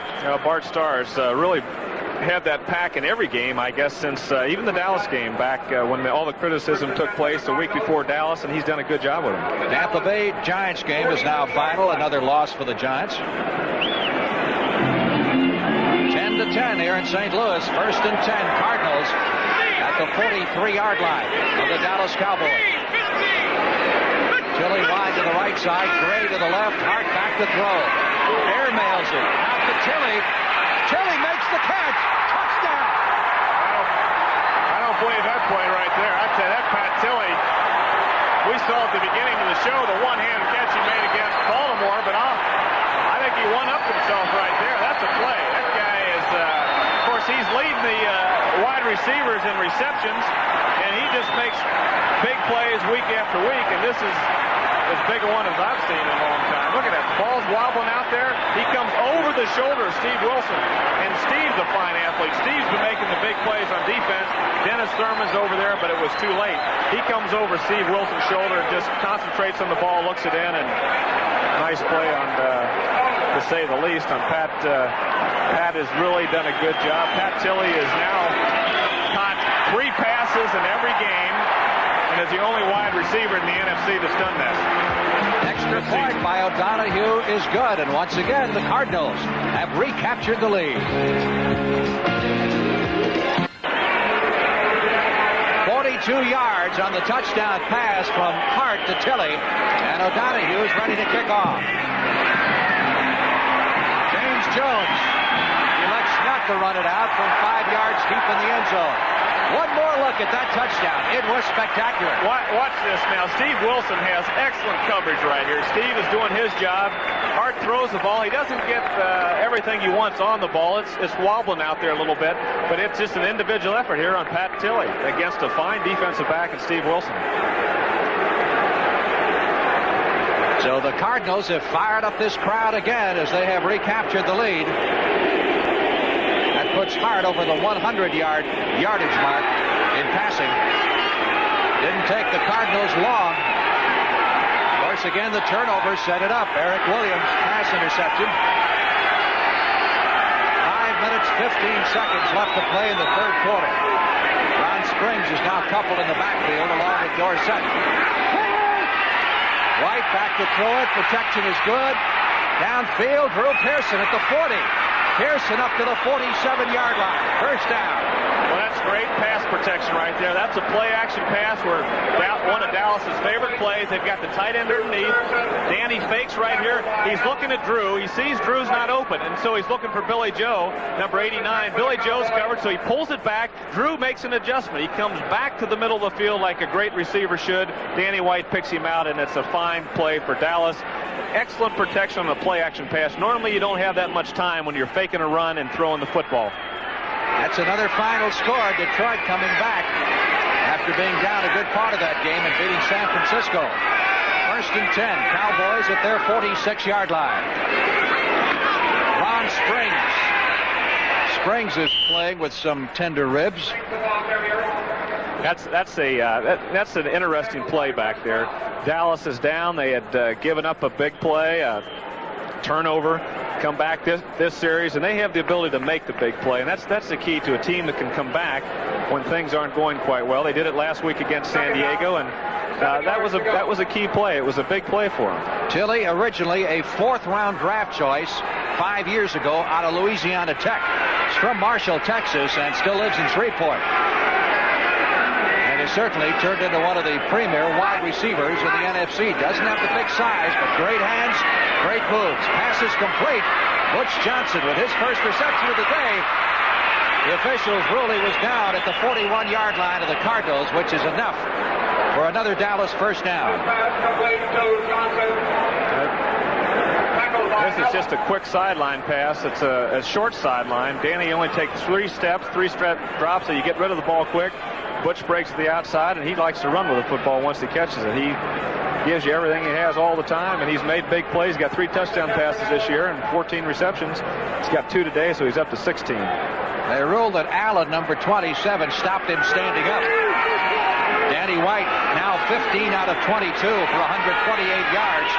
And the Cowboys driving with a 1st and 10 from the St. Louis 41. Springs.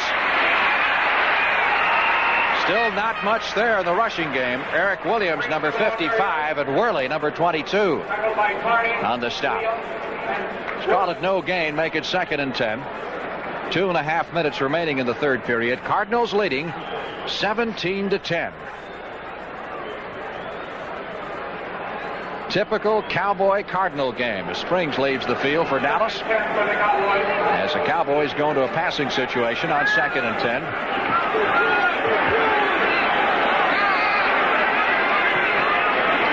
Only one setback. That's Dorsett. Wide open. Tony Hill at the 20. Another Dallas 1st down. That's the same play they hit before. They sent Dupree straight through the middle. Tony Hill came underneath everything, deep over the middle, about 22 yards deep, and he hung onto the ball. Excellent throw. White anticipates, throws it in the hole. Hill gets hit hard by Stone, and then Worley, and he hangs onto the ball, and Dallas has got a 1st down, the 20. A pickup of 22 yards on that play. The nose of the football is just inside the Cardinal 20-yard line. Cowboys going for the equalizer. They trail 17-10. Springs is back in there, coupled with Dorsett at the running back. Here they come. Here they come. Drew Pearson. No pass interference call. Carl Allen coming over Pearson's head, and Pearson has a word with the official. Well, there's a mix-up here. Tony Hill's coming right in Drew's territory. White fakes it, throws. He knows it's a blitz. He knows Drew should be man-to-man and throws it over the middle, and Allen is there, and that's not a bad call. If you say so. That's close. I mean, that referee's got to look at the ball, the receiver, and the defensive back, and in that case, it was probably too close to call. You're waffling a little. 2nd down, 10. Cowboys at the Cardinal 20. Minute 16 left in the 3rd period. On the delay, Dorsett down to the 15. 14-yard line. He'll still need a strong 4 for the 1st down, with 3rd down coming up. Dorsett, who has been held in check. Cardinals coming into this game feel that they need to win at least one of the 2 games, get a split in the next 3 weeks against the Cowboys to have any semblance remaining of a wild card opportunity. Well, the way Dallas and Philadelphia are going, you'd have to say the Cardinals' shot is a long one. 3rd down, 5 needed for the 1st down. Here's where have marked it at the 15. Here's where it all happens. They've got 3 wide receivers in the game. They're in the shotgun.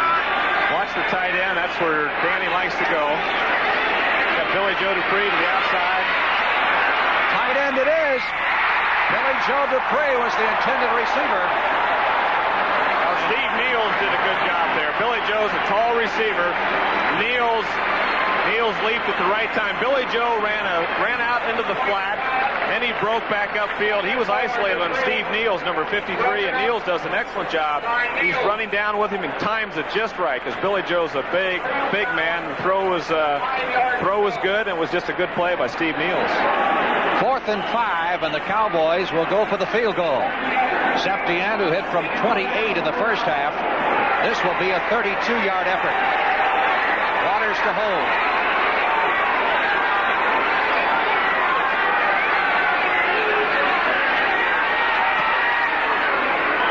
It's good. Raphael is on the button. Back on the beam. Raphael Septien of the Dallas Cowboys, who is 2 out of 2 in the afternoon. 19 seconds left in the 3rd period. Back after this.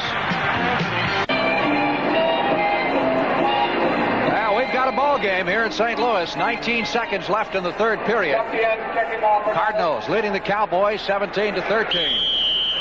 Shadows completely across the field here now as Septien kicks off for Dallas. He's been booming them. Roy Green, a yard deep in the end zone, out to the 5. 15. Trying to get outside and dragged out of bounds by Dexter Clinkscales at the 19-yard line. No, Raphael's kicking the ball well. Ball was high. Good one to cover. There's Danny White talking things over with Tom Landry. Well, it looks like the Cowboys are going to have to do it through the air because the rushing game is just not there. That's another final score. Atlanta maintains no worse than a tie for first place in the NFC West by beating Buffalo 30-14. Take that, AFC.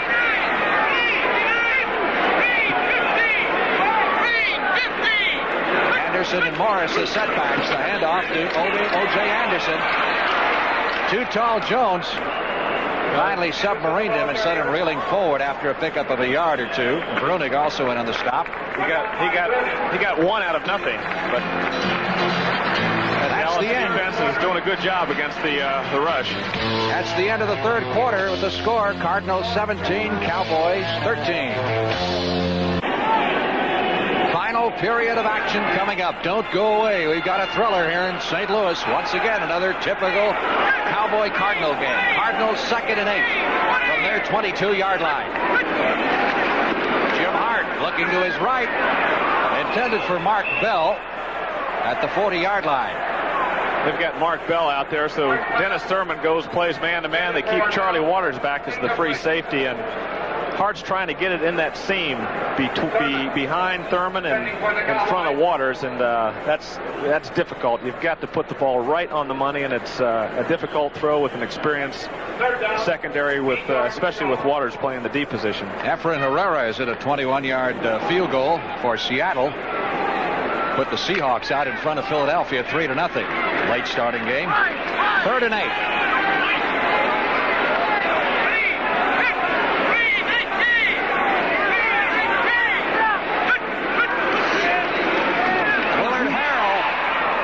As the Cardinals try to mix it up a bit, catch the Cowboys off guard with the running play and the obvious passing situation. He did not pick up enough for the first down, and the Cardinals will have to punt. Now they tried to trap on 3rd down and almost worked. O.J. Anderson now 55 yards and 11 carries, but both defenses have been tough. Slider back to do the punting. He's had an excellent afternoon, as you can see. James Jones deep for the Cowboys. Big rush. Jones at the 40, fumbles it. Cardinals recover at the 44.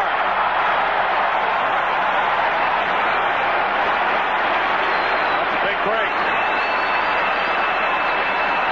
James, the ball was short, and there he is. There's the man that's been around the ball all day, Randy Love, number 40. He's been sensational on the specialty teams. But the ball is a little short, and James is trying to run towards it and just drops it. Hitting right in the hands, and that's Randy Love, number 40, right on top of it. He almost got it back, but Love just outdove him for it. So now the Cardinals, who capitalized on an interception in the third period by Eric Williams, and parlayed it into a touchdown. Get another Cowboy turnover, this one at the Dallas 44. Anderson gets away from Waters. 40, 35. O.J. is out of bounds at the 30-yard line. First down. Well, I tell you, he put a move. He started to, he stopped, and of course, with that kind of speed, look at him right here. He comes in the middle of that line, stops, another move inside, jukes Waters, gets to the outside, and with his speed, again, he's another Dorsett type, only bigger, but he's got the kind of speed to get outside once he changes directions with the acceleration, and it's a big play for him. A lot bigger than Dorsett. Baltimore beat Kansas City 31-24. And San Diego bombed Cincinnati. Fouts it, another big day. 1st and 10. Cardinals from the Cowboy 30. Anderson. Too tall Jones got him around the ankles and brought him down. He fell forward for a yard or so. Same play to the other side, and Big Ed was right there and made the stop. You've got Dutton in there, 78 right now. He's alternating with Cole at tackle, and Harvey Martin's back in. Randy White. So that Dallas front four is intact, and putting the pressure on Hart in the passing game, and if Hart has the time, though, that's when he's been hitting the big ones. 2nd and 9, Cardinals from the Cowboy 29. Have to go to the air here. Slot formation right side. They send Tilley in motion out of that slot. Nice fake by Hart. Under pressure, gets rid of it. Tilley at the 17-yard line, making the grab.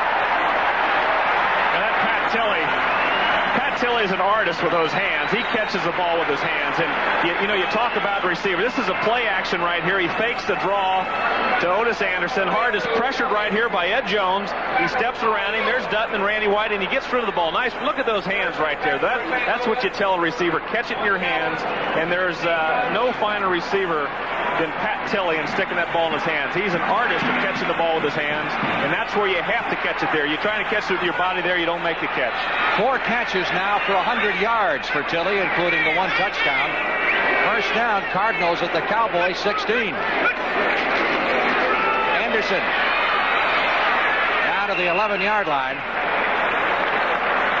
Tilley is only 5'10", weighs 171 pounds. The trend continues toward the smaller, mobile receivers, and of course the rules work much more in favor of the receivers these days than they have in the past. One of the Cardinals shaken up. Cardinal on one knee. Looks like the big man, too. Dan Deerdorf. 12 minutes, 19 seconds left to play in the game, and we'll return to Busch Memorial Stadium after this word from your local station. Dan Deerdorf, the sole survivor of the starting unit of the Cardinals offensive line, has left the field, hobbling a bit. He missed most of last year with a knee injury. Dan has been an all-pro tackle. He's a great one. He's as big as a mountain. He's the only experienced man other than Braheny that's in that offensive line, so they need him. They got Brad Oates in there, number 65, filling in. He has to come out for one play. I think he's all right. He'll probably go back in. Cardinals have a 2nd and 5 upcoming as we return to play from the Cowboy 11-yard line. They lead 17-13.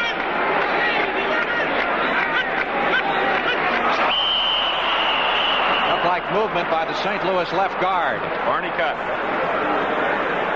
That'll cost the Cardinals 5 and make it 2nd and 10, and that changes the situation somewhat. Anderson has now carried 15 times for 76 yards. Keep in mind the fact that if he does reach 100, he'll be the first player in NFL history ever to gain 100 yards against the Cowboys in 3 different games. Crouch start. Number 60 on the offense. Still 2nd down. Well, that's a helpless feeling right there for old Barney. You know, the situation really does change, Frank. You got 2nd and 5. You can do about anything. You can run, play action, throw the football. Here, you're pretty much back into a passing situation. 2nd and 10 from the Cowboys 16.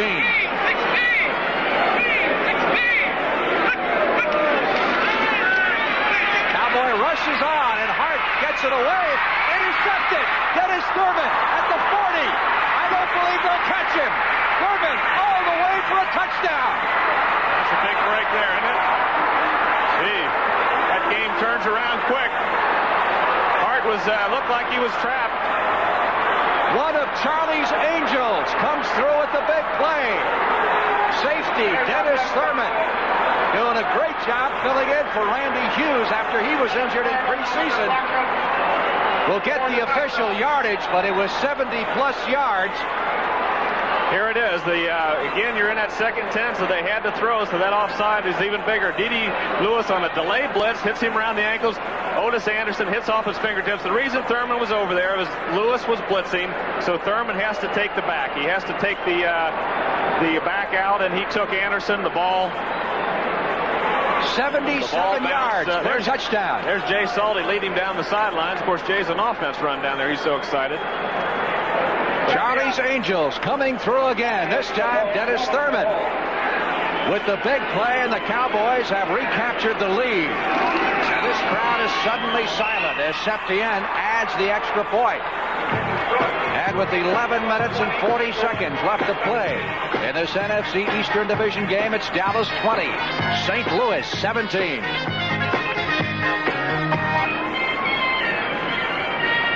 Who says the sun isn't always shining on the Dallas side of the field? Well, I'll tell you, that's a turnaround right there. You're over there on the sidelines watching your team probably either give up a field goal or a touchdown on the Dallas side, and the Cardinal side, you're looking to some strategy to try to score or at least set up the field goal, and all of a sudden the thing gets turned 180 degrees. Cowboys are about to be 11 down. Now all of a sudden they're 3 ahead. That's a big swing. Big swing. Especially in the fourth quarter. Septien ready to kick off. Capacity crowd of 55,000 is stunned after that 77-yard interception return by Dennis Thurman, the former All-American from USC. Willard Harrell at the 3-yard line after the 10, 15, 20, 25, 30, 35, and Harrell takes it all the way back to the 45-yard line. However, there is a flag back on the 15. A clip is the preliminary indication against St. Louis, and they'll have to start this drive from inside their 10. You talk about bad breaks. Now, they got 2 of the biggest in a row here.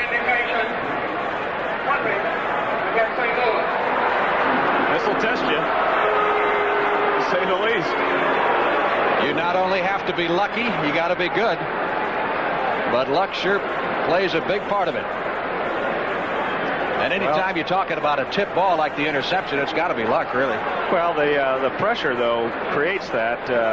Dallas had good pressure. They had a good delay blitz, and here's the call here. By the receivers, number 84. Number 84. First down. That's Dave Stieff, number 84. Here's Stieff. He's the one the clip was called on, and it's not here, though.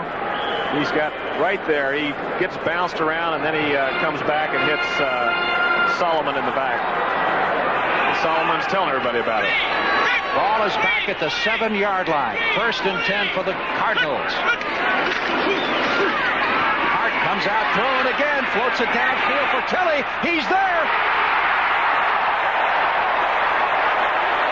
Tilley goes out of bounds at the Dallas 46. Hart pumped. He got the protection. He pumped. Had Tilley make a move to go deep. It was a little fake to Morris there, but he pumps right here, gets a commitment, and he's got the protection to do that. Boy, that's good protection that time. And he lays it up, and Tilley's right there. Tilley's the man of the hour again. Gets behind. Well, he was behind Aaron there all the way. Aaron Mitchell, number 34, had him the whole distance, so it was Mitchell's man all the way down the field. 146 yards receiving now for Tilley. The last 46 coming on that play. And the Cardinals are fighting. They're not going to give up easily. They have a first down at the Dallas 46. We've still got 11 and a half minutes to go. Anderson burst through a big hole over the right side, close to a first down at the Cowboy 37. Here's Anderson. He just explodes. He's got a lead blocker in Morris, number 24, that blocks him, Bob Bruning. And then Mike Hageman comes over from his linebacker position. Randy White, number 54, is in there to clean up. The big block was on Bruning with the lead blocker, Morris. Pickup of 8. It is 2nd and 2 for the Cardinals at the Dallas 38-yard line. Well, they haven't taken long, have they, to move from their 7 all the way to the Dallas 38.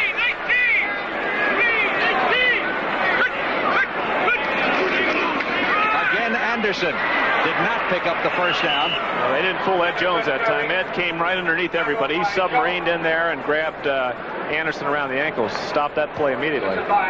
Too tall comes up limping from that tackle. He was limping a little bit earlier. Hagman was also in on the play, and Hagman's been around the ball all day. He's made some key plays in the running game, and has been a fine linebacker this year for Dallas. 3rd down, still 2 needed for the first down. There's the book on Hart. This is 3rd and 2 this time, so we're in that short yardage situation.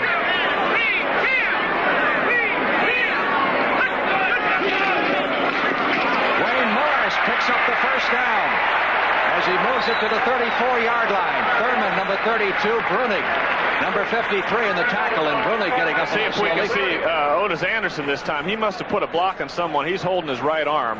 He's hurt. Morris really exploded in there, and of course Anderson was the lead blocker and blocked someone to hurt his arm. He's out of the game right now.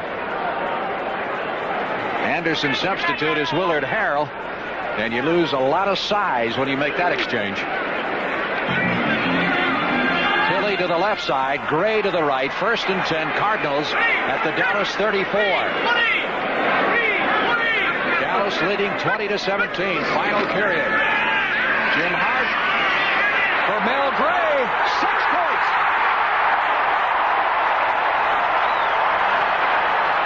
Well, there's no flags. It's another Mel Gray deep pass, and he's done that against Dallas time and time again. He's been shut down the last year, at least the last 3 games, but he exploded today. He had 7 passes last week, and he's made some big plays today. He just went right by Steve Wilson. Here's the secondary. We can see everybody now. Steve Wilson's got Gray man-to-man. Dennis Thurman's backing up right here also. He's supposed to be helping over there, and he just gets over there too late. Thurman is partly responsible for that, and based on what I just saw right there, I would say I'd have to give him more responsibility than Steve Wilson. Steve Wilson expected help deep, and he didn't get it. Neil O'Donoghue bangs home the extra point, and the Cardiac Cardinals are alive and well in St. Louis, going 93 yards on that touchdown drive to recapture the lead. Jim Hannafin looking on from the Cardinal bench as O'Donoghue kicks off for St. Louis. 9 minutes left to play in the game. James Jones from the goal line out to the 10. Specialty teams of the Cardinals swarming all over the place, stopping him at the 15. One more look at the touchdown by Mel Gray, his 13th career touchdown. Here's the touchdown. Hart has got a play-action fake here. There's no back out there. Now, Steve Wilson's got the area short. He sees no back, so he runs back there. But really, Dennis Thurman was responsible for getting over to take the deep area. Danny White, 16 out of 26. The play-action fake there held Thurman just long enough where he didn't get over there, and that made the difference. White is thrown for 150 yards. This crowd is alive again, and they're chanting defense. As you look at Pat Tilley, an integral part of the Cardinals offense. 1st and 10 Cowboys from their 15. Dallas is struggling.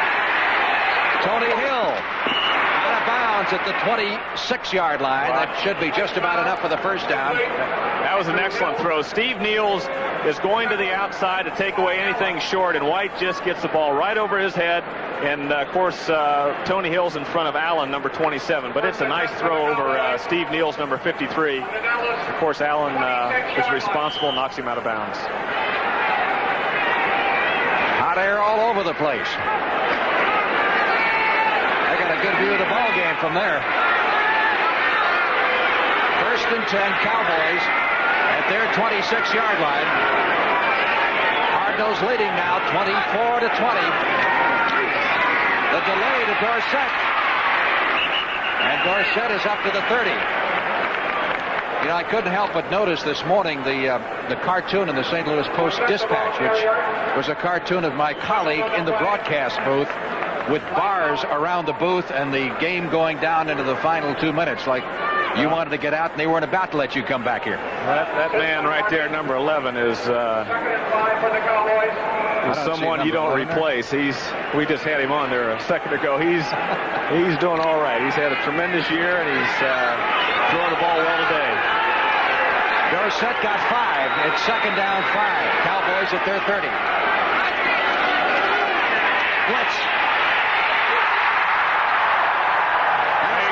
Chalk that one up to Mark Arneson, Frank. Arneson, number 57, and now the Cardinals doing what they did so well against Baltimore, blitzing.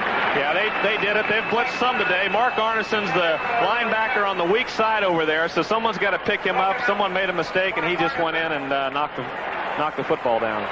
But it was a quick screen out there, so Danny gets rid of the ball, and it could have been a big play. This club is fired up.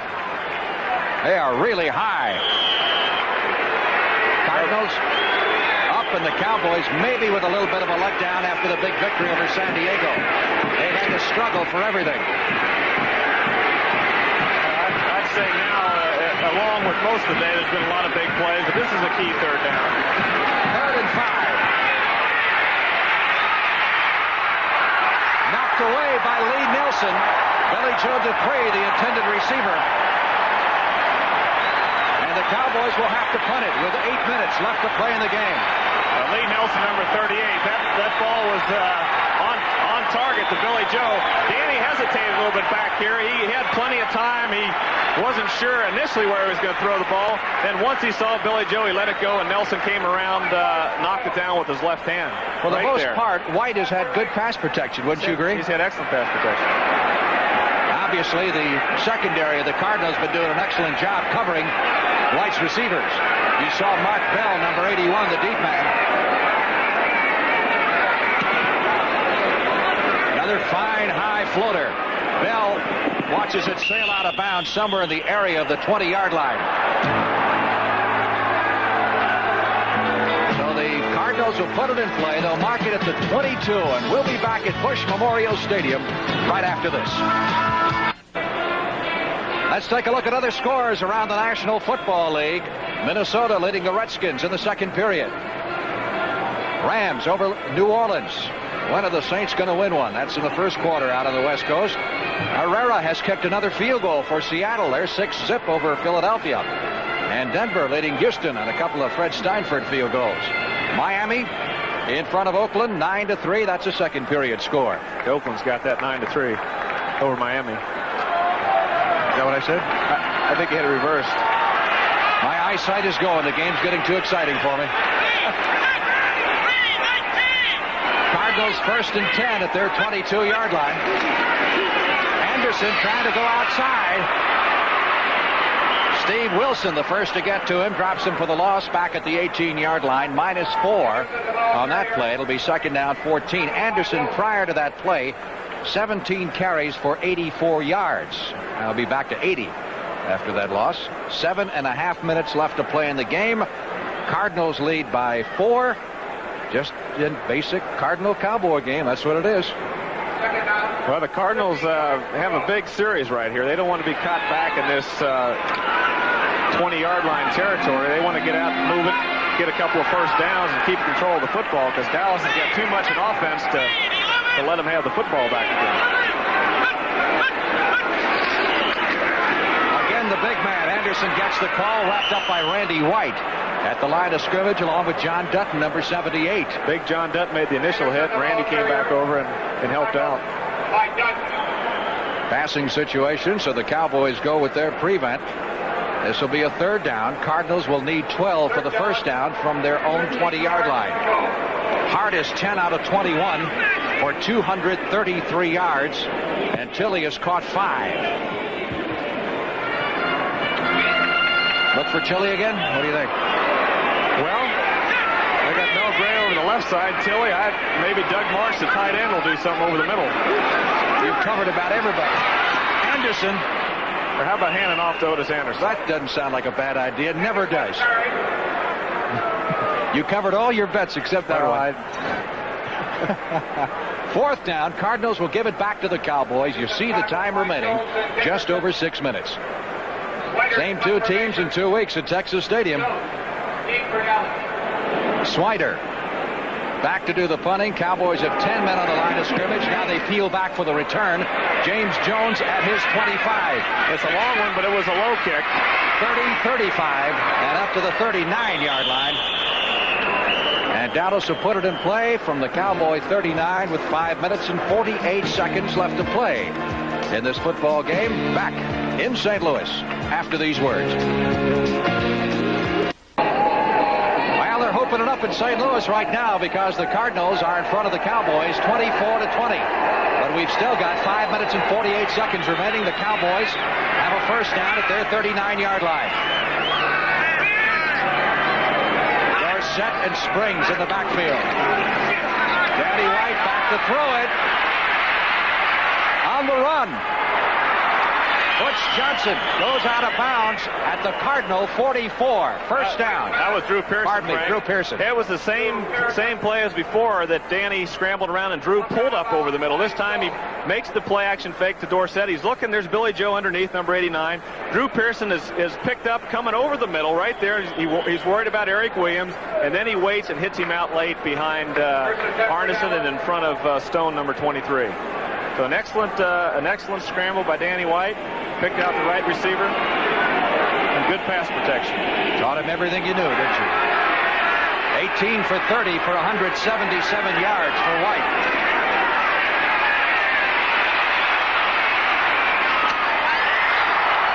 This one intended for Butch Johnson. We got a flag back at the line of scrimmage.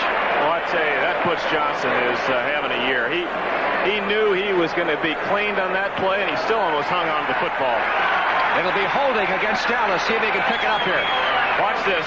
White again has got the maneuverability. He steps to the side. There's a good rush right there by Pollard. He steps in the pocket. There's Butch Johnson coming across. He knows there's a guy coming from him the other way right there, but Butch doesn't worry about it. Tries to catch the football. Good play by Steve Niels, number 53. He's made quite a few today. It'll be a 10-yard walk-off against the Cowboys for the holding penalty, which will move Dallas back into their end of the field. Well, I tell you, I believe, I might be wrong, I think that's the first holding penalty of the day. Holding, number 71 on the offense. Still first down. This has been a remarkably penalty-free game. I think that's only the 5th penalty in the entire game. 1st and 20 for the Cowboys back in their own 45. Cowboys lead the NFL in scoring. I should say the NFC. 228 points on the year. Dorsett up to midfield for a pickup of 5 yards. It'll be 2nd and 15. Bob Pollard, number 82, one of the defensive leaders on the Cardinal front four, making the stop. One-time New Orleans Saint who was obtained in the Conrad Dobler trade a couple of years ago. Now St. Louis now is bringing in a new crew. Now that's their passing defensive team. They've got Mays coming in. They bring in an extra linebacker, Calvin Favron, so they're expecting the pass, and rightfully so. Meanwhile, the clock rolls on. 4 minutes and 15 seconds left to play in the game. Dallas trailing by 4. They need a touchdown. Danny White, the Dorsett at the 50. Down to the 48-yard line. They didn't pick up much there. That St. Louis defense is swarming. Calvin Favreau, number 59, who just came in the game, and there was a great pass rush that time. Greer was in there, and Danny got rid of the ball out to Dorsett. Dorsett was an outlet receiver that time, and Favreau made the play, and it was for little gain. Listen to this crowd come alive now. This big 3rd down play. 3rd and 13. Crowd exhorting the defense of the Cardinals to hold them. Cowboys have not done well on 3rd down today. They're better than 50% of the year.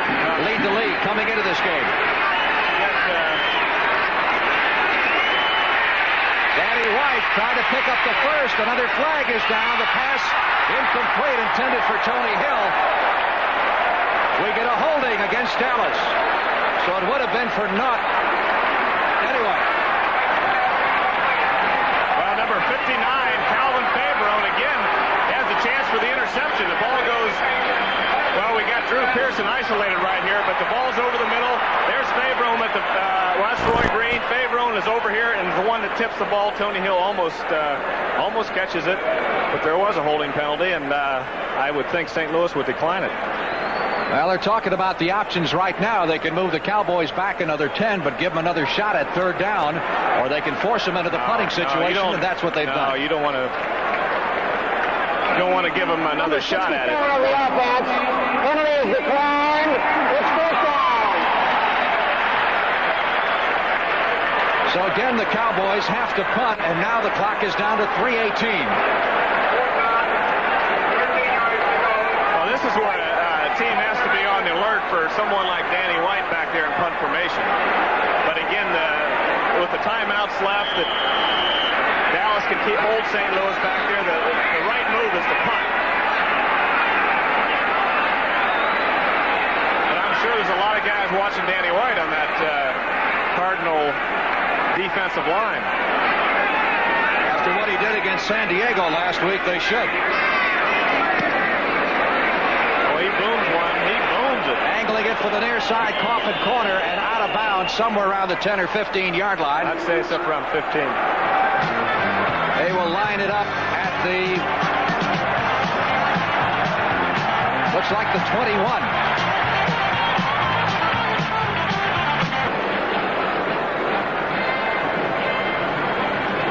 Tonight, a CBS News special report anchored by Dan Rather. This special report will focus on today's developments in which Iran agreed to the release of the hostages if Khomeini's 4 conditions are met. That's tonight. The CBS News special report. Cardinals back in business at their own 21. You think they'll stay on the ground? I tell you, I would throw a quick screen out to Gray because I tell you, Dallas is going to blitz their linebackers. They've got to stop the run on first down. I'd throw it out to Gray and hope for the best.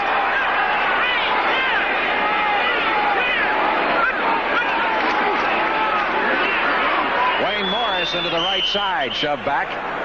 First throwing pass out in the flat here after they lost the other one, and Thurman ran it back. I think it'd be a little risky at this point. Well, quick screen's not very risky. Can't get that intercepted. It's just that on that first down, that's a big first down play. You've got to stop St. Louis on first down. You don't want to get them a first down in this series, then you have to use your timeouts to stop them the next time. So if you can control them here, you got the 2-minute warning. You might not have to use a timeout, so Dallas would have plenty of time to do something with the football. Morris picked up 2. It is 2nd and 8. Cardinals at their 23. 2 minutes, 30 seconds left in the game. Anderson trying to get outside, looking for some place to go, slides across the 25 to the 26-yard line, which will set up a 3rd and 5. Dallas is doing a much better job not letting Anderson outside. They're stringing it down the line. D.D. Lewis was out there and forced Anderson back inside where that pursuit will stop him. Tom Landry gathering his forces on the sidelines as the 2-minute warning will come up in all probability very shortly. Of course, the clock is stopped right now. Dallas has used the first of its timeouts to stop it with 2 minutes and 19 seconds. Well, that's a good move, Frank. There's 2:19 to go. You use that timeout now, and then you'll get the timeout at the 2-minute period. So if you stop them here, you also get the 2-minute period timeout, and you really have 3 timeouts left. Well, the Cowboys will be down to their last couple of timeouts when we get to the 2-minute warning. Jim Hannafin talking things over with his quarterback, Jim Hart. Hannafin was the offensive line coach of the Cardinals back in the glory years when, for 2 years, they beat the Cowboys out of the division championship in 74-75. Looking way back in the series, must have been what, your rookie year, second year, when the Cardinals beat the Cowboys 38-0. Last time the Cowboys were shut out in that Monday night game? That was in 70, and of course Dallas after that won 5 or 6 in a row. The defense, I think, won 4 games without allowing a touchdown and went on into the playoffs, the Super Bowl that year, and lost to Baltimore in the Super Bowl. But that Cardinal game was probably the bottom during the 70s for Dallas, losing 38-0. After that, it was upward and onward. Yeah. What were you then? Second year? Couldn't have been. Second year. Yeah. There's a big 5 yards. Here's 5 yards that Jim Hannafin would love to beg, bar, or steal any way he can. It's a tough 5 yards. 3rd down 5. A lot of strategy here. What do you do? I'd throw the ball. You always say that.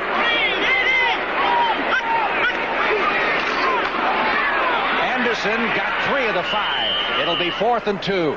Well, that's a big defensive play right there. That's an excellent deep play. Looks like Randy Weiss getting off the bottom there. Tony Dickerson's getting off. They have Larry Cole. They had their pass defense in there. They were expecting the pass, and St. Louis tried to pop it through, and Dallas held. 2-minute warning. Dallas will have 2 timeouts left. The Cardinals have all 3 of their timeouts left. As again, the captains head to the sidelines. St. Louis will have a 4th and 2 from their own 29-yard line. No one is left here. Not at all. Capacity crowd of 55,000 on hand. Our executive producer for NFL football, Charles H. Milton III. Bob Rowe, our producer today in St. Louis. And our director, Jim Silman. And a lot of the other fine, what is a deucer? I've never heard of one of those things. A lot of the other fine people who've helped us bring this exciting telecast to you. Been the best game Roger and I have worked this year. Easy. It really is a good one. I'm nervous.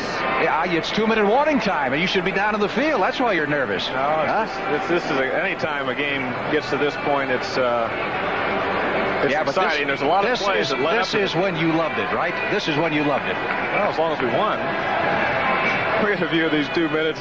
Well, going into the 2 minutes, you didn't know if you were going to win or not. Dallas is well schooled in the 2 minutes, as is most teams. Most teams realize that the 2 minutes before the half or at the end of the game can mean the difference, and so you got a different philosophy in the 2 minute period. Wonder whose side he's on.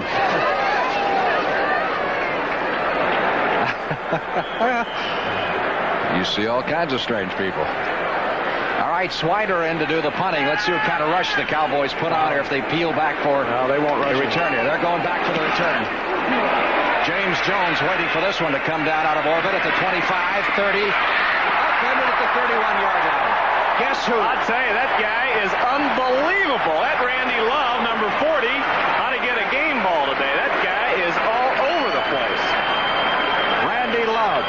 Numerous times. I haven't seen a guy stand out on the specialty teams like that in a long time. He's the one who recovered the fumble. He's made 4 or 5 key hits. And those Cardinal players know it, too. Dallas 69 yards away from winning this football game. You see the time left. The Cowboys have 2 timeouts to work with. Danny White really getting his first test at trying to bring the Cowboys from behind in the 2-minute period. They're doubling the wide receivers, so that leaves Butch Johnson here man-to-man on Carl Ellen. And they're going to screen it. Preston Pearson out across the 40 to the 45-yard line. A pickup of 15 and a first down. That's a good play. They're going to have 2 plays. Dallas will call 2 plays in the huddle, get up there, and run the second one. I should really say this is White's first test in the 2-minute period. He certainly had one in Philadelphia and almost pulled that one out. Good protection for White. Drew Pearson at the Cardinal 40 down to the 33-yard line. First down in 2 plays. And the Cowboys call time with 1:18 to go. That's not bad. That's Drew's big play. He's deep over the middle. That's one of the favorites. They got the tight end coming across. Drew Pearson's taking a deep. In this case, it's Butch Johnson coming across field, and Drew's coming in behind him. And, of course, they're playing off, and Danny puts the ball right there. Stone makes the tackle. Time is out. Cowboys have a first down at the Cardinal 33-yard line. Now, keep in mind, they will have just 1 timeout left. Well, other scores around the National Football League as you see Tom Landry conferring with Danny White. Second period, Minnesota 2 touchdowns up on the Redskins. The Rams are pouring it on in the second quarter. New Orleans going for 0-9. Seattle 2 field goals from Efren Herrera in the second period. Houston leading Denver by 1 as Earl Campbell has just scored on a short plunge. Also in the second period, as is this game. Oakland, one of the surprise teams of the year, leading Miami 16-3. New England pouring it on the Jets, also in the second period, 24-0. And Atlanta beat Buffalo. That's a final score to maintain a tie for first place in the NFC West. And Pittsburgh had to rally to beat Green Bay 22-20. Tampa Bay all the way over the Giants 30-13, and Detroit beat San Francisco 17-13. Finally, Baltimore over Kansas City, San Diego over Cincinnati. We're back in business. First down, Cowboys at the Cardinal 33. Shotgun. 1 timeout left. White gets rid of the ball. Great catch. He couldn't hold it. I thought that Pearson came down with it, but he lost the ball as he came down. I thought it was too high, and Drew got up there, got a hand on, almost made the catch. That looked like it had interception written all over it. Well, it was high. It could have been. If Drew hadn't got up there, there was a defender behind Drew. But Danny steps to the side of the rush again, drills it in there. The ball's, Ken Stone back there waiting for it. Drew gets up and almost puts it back in his gut, and not quite. 2nd and 10. Dallas from the Cardinal 33. Tony Hill wide to the left side. Drew Pearson wide to the right. Billy Joe Dupree in the slot off to the right at the bottom of your screen. White. There it is.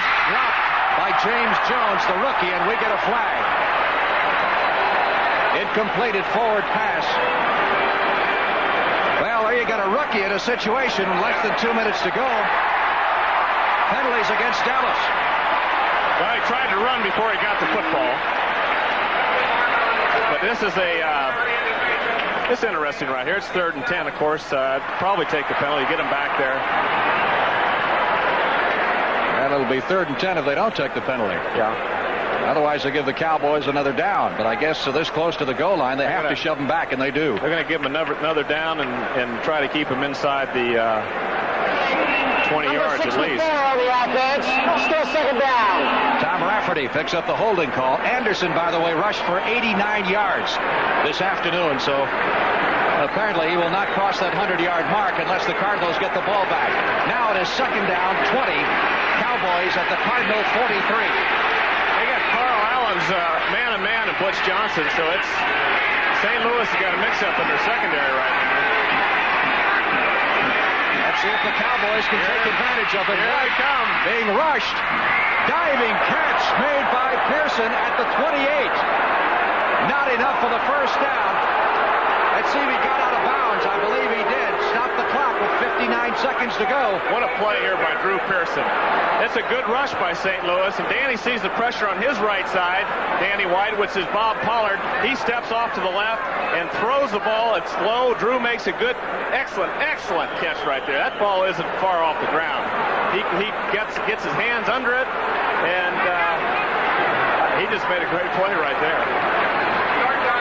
3rd down. The Cowboys still need 5 for the 1st down. Plus he got out of bounds. They did get they stopped the clock, so there's plenty of time. They need the 1st down now. They got to be concerned with that. 3rd and 5 from the 28. White lets it go. Oh! Pearson had 1 shot at it, almost had 2. I'll tell you, that Drew Pearson is he's too much. That ball was thrown like a rocket over there, and he almost caught it. It would have been a nice catch, and then he still realized what had happened and tried to make a leap for it at the end, because that kind of ball could either be intercepted or caught again. This could be the ball game right here. 4th down and 5. Cowboys at the Cardinal 28. They have to get at least the 1st down to keep this drive going. They've got 1 timeout left. They need a touchdown. They trail 24-20. This is where that pass rush, those guys got to put the pressure. He's got good protection. Tony Hill, touchdown, Tony Hill. What a play by Tony Hill.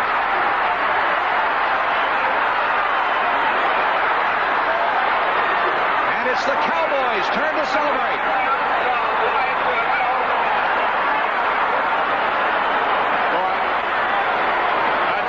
Tony Hill's got a man on him right there. Look at Danny White. He just steps, fires it up there, lets it go deep.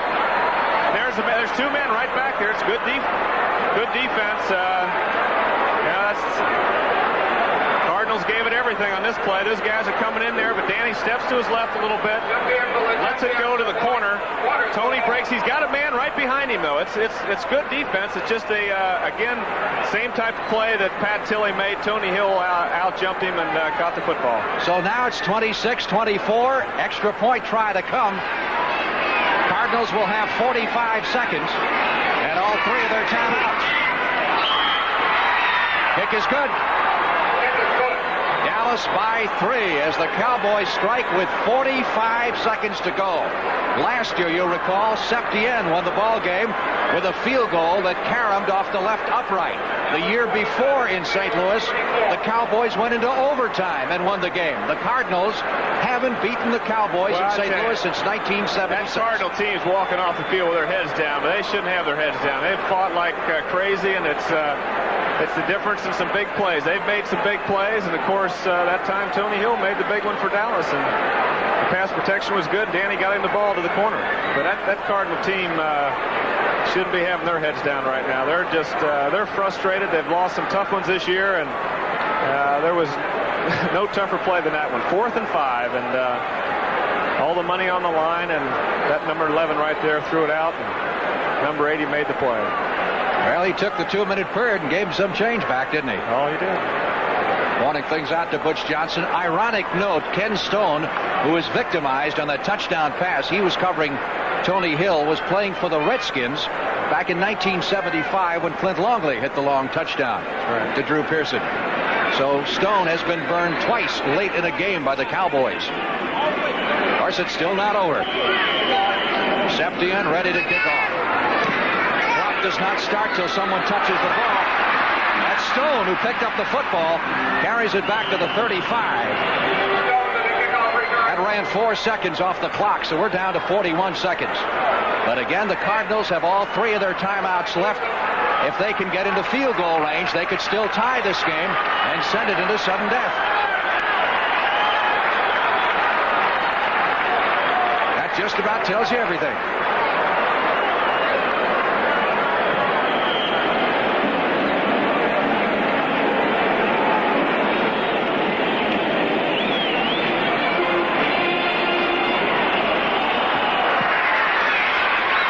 First and 10. St. Louis with the football at the Cardinal 35-yard line.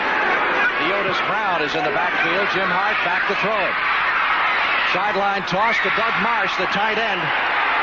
Fumbles it. Picked up by Mill Gray. It was ruled down at the 40-yard line, so Gray can stop running and bring it back. The officials ruled that Marsh was tackled before he fumbled the football at the 41. Dennis Thurman with a word for Gray, who beat him earlier in the ball game for a touchdown. That ran off 11 very important seconds. Well, there's been some big plays here today. This is a pass to Marsh now. He catches the ball about 10 or 12 yards down the field, and he's hammered right there. And the ball's that was a bad call by the official. That was a fumble right there. That was a fumble. That was definitely a fumble. That was definitely a fumble right there. Let's take one more look at it, because that's an immense break for the Dallas Cowboys right there.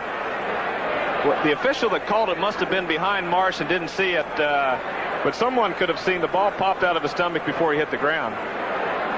Here it is right here. Aaron Mitchell's over there, number 34, and then he's hit by Steve Wilson. That ball pops out before that right knee hits the ground. Now, could he have ruled incompleted pass, perhaps? You think that's a possibility? Well, he didn't. He's given him the yardage. Yeah. They're bringing it back to the 41 where he was tackled.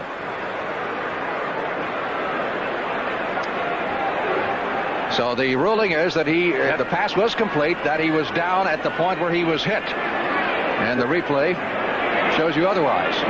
Well, you win some and you lose some. Well, that would have been a circumstance there. Gray picks it up, and he should have been able to pick it up. That was a fumble, and I don't know. The whistle blew, and everybody stopped chasing him, but he would have been down here and a long ways down in Dallas territory. 30 seconds left in the game. Second down, 5. Sideline throw to Theodis Brown at the 45, 50. Theodis Brown down to the 41. The Cardinals aren't through yet. Timeout. You know, Frank, in the last 2 minutes of a game, though, and I'm not sure of the rule book now, but if a receiver fumbles the football, he has got to pick it up again. But is that near midfield, or is that inside the 20-yard line? I think it's in the 2-minute period, so you can't just shovel the ball. But I might be wrong about that. There's a nice play right there, and it's the Cardinals have got 20 seconds to go. They've got a timeout left. If they hit any deep play over the middle, they've got enough time to hit a deep play. They don't have to get the ball out of bounds, because they're within 3 points, of course, of tying the football game.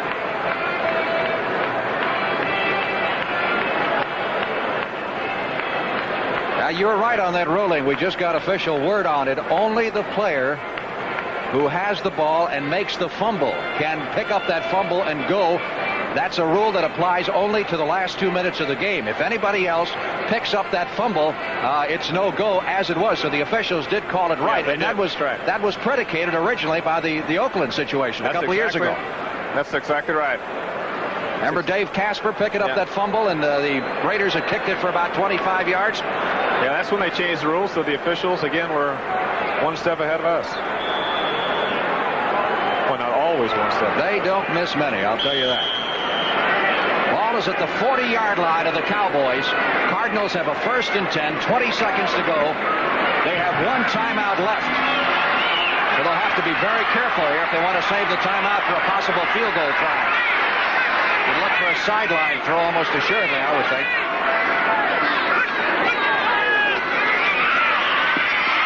buried by Harvey Martin.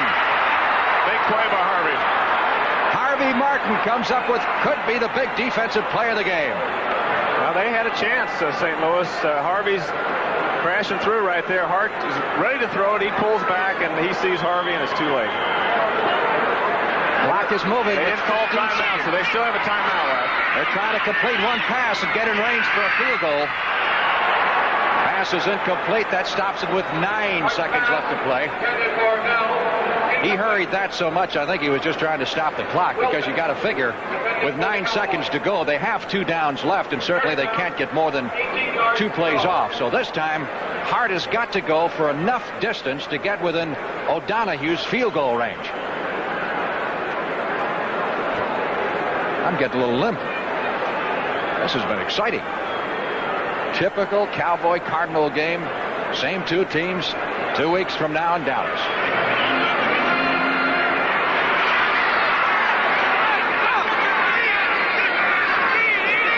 Third down, 18 needed for the first down. The Cardinals are at the 48 of Dallas. Again, the big pass rush. Hart running for his life. Larry Cole in pursuit and sacks him. Back at the 43-yard line. He had everybody on the left side over here going downfield, nobody on the right side, so there was... Time has run out. There was no hope scrambling over there, and... Time has run out, and the Cowboys have beaten the Cardinals once again in another thriller.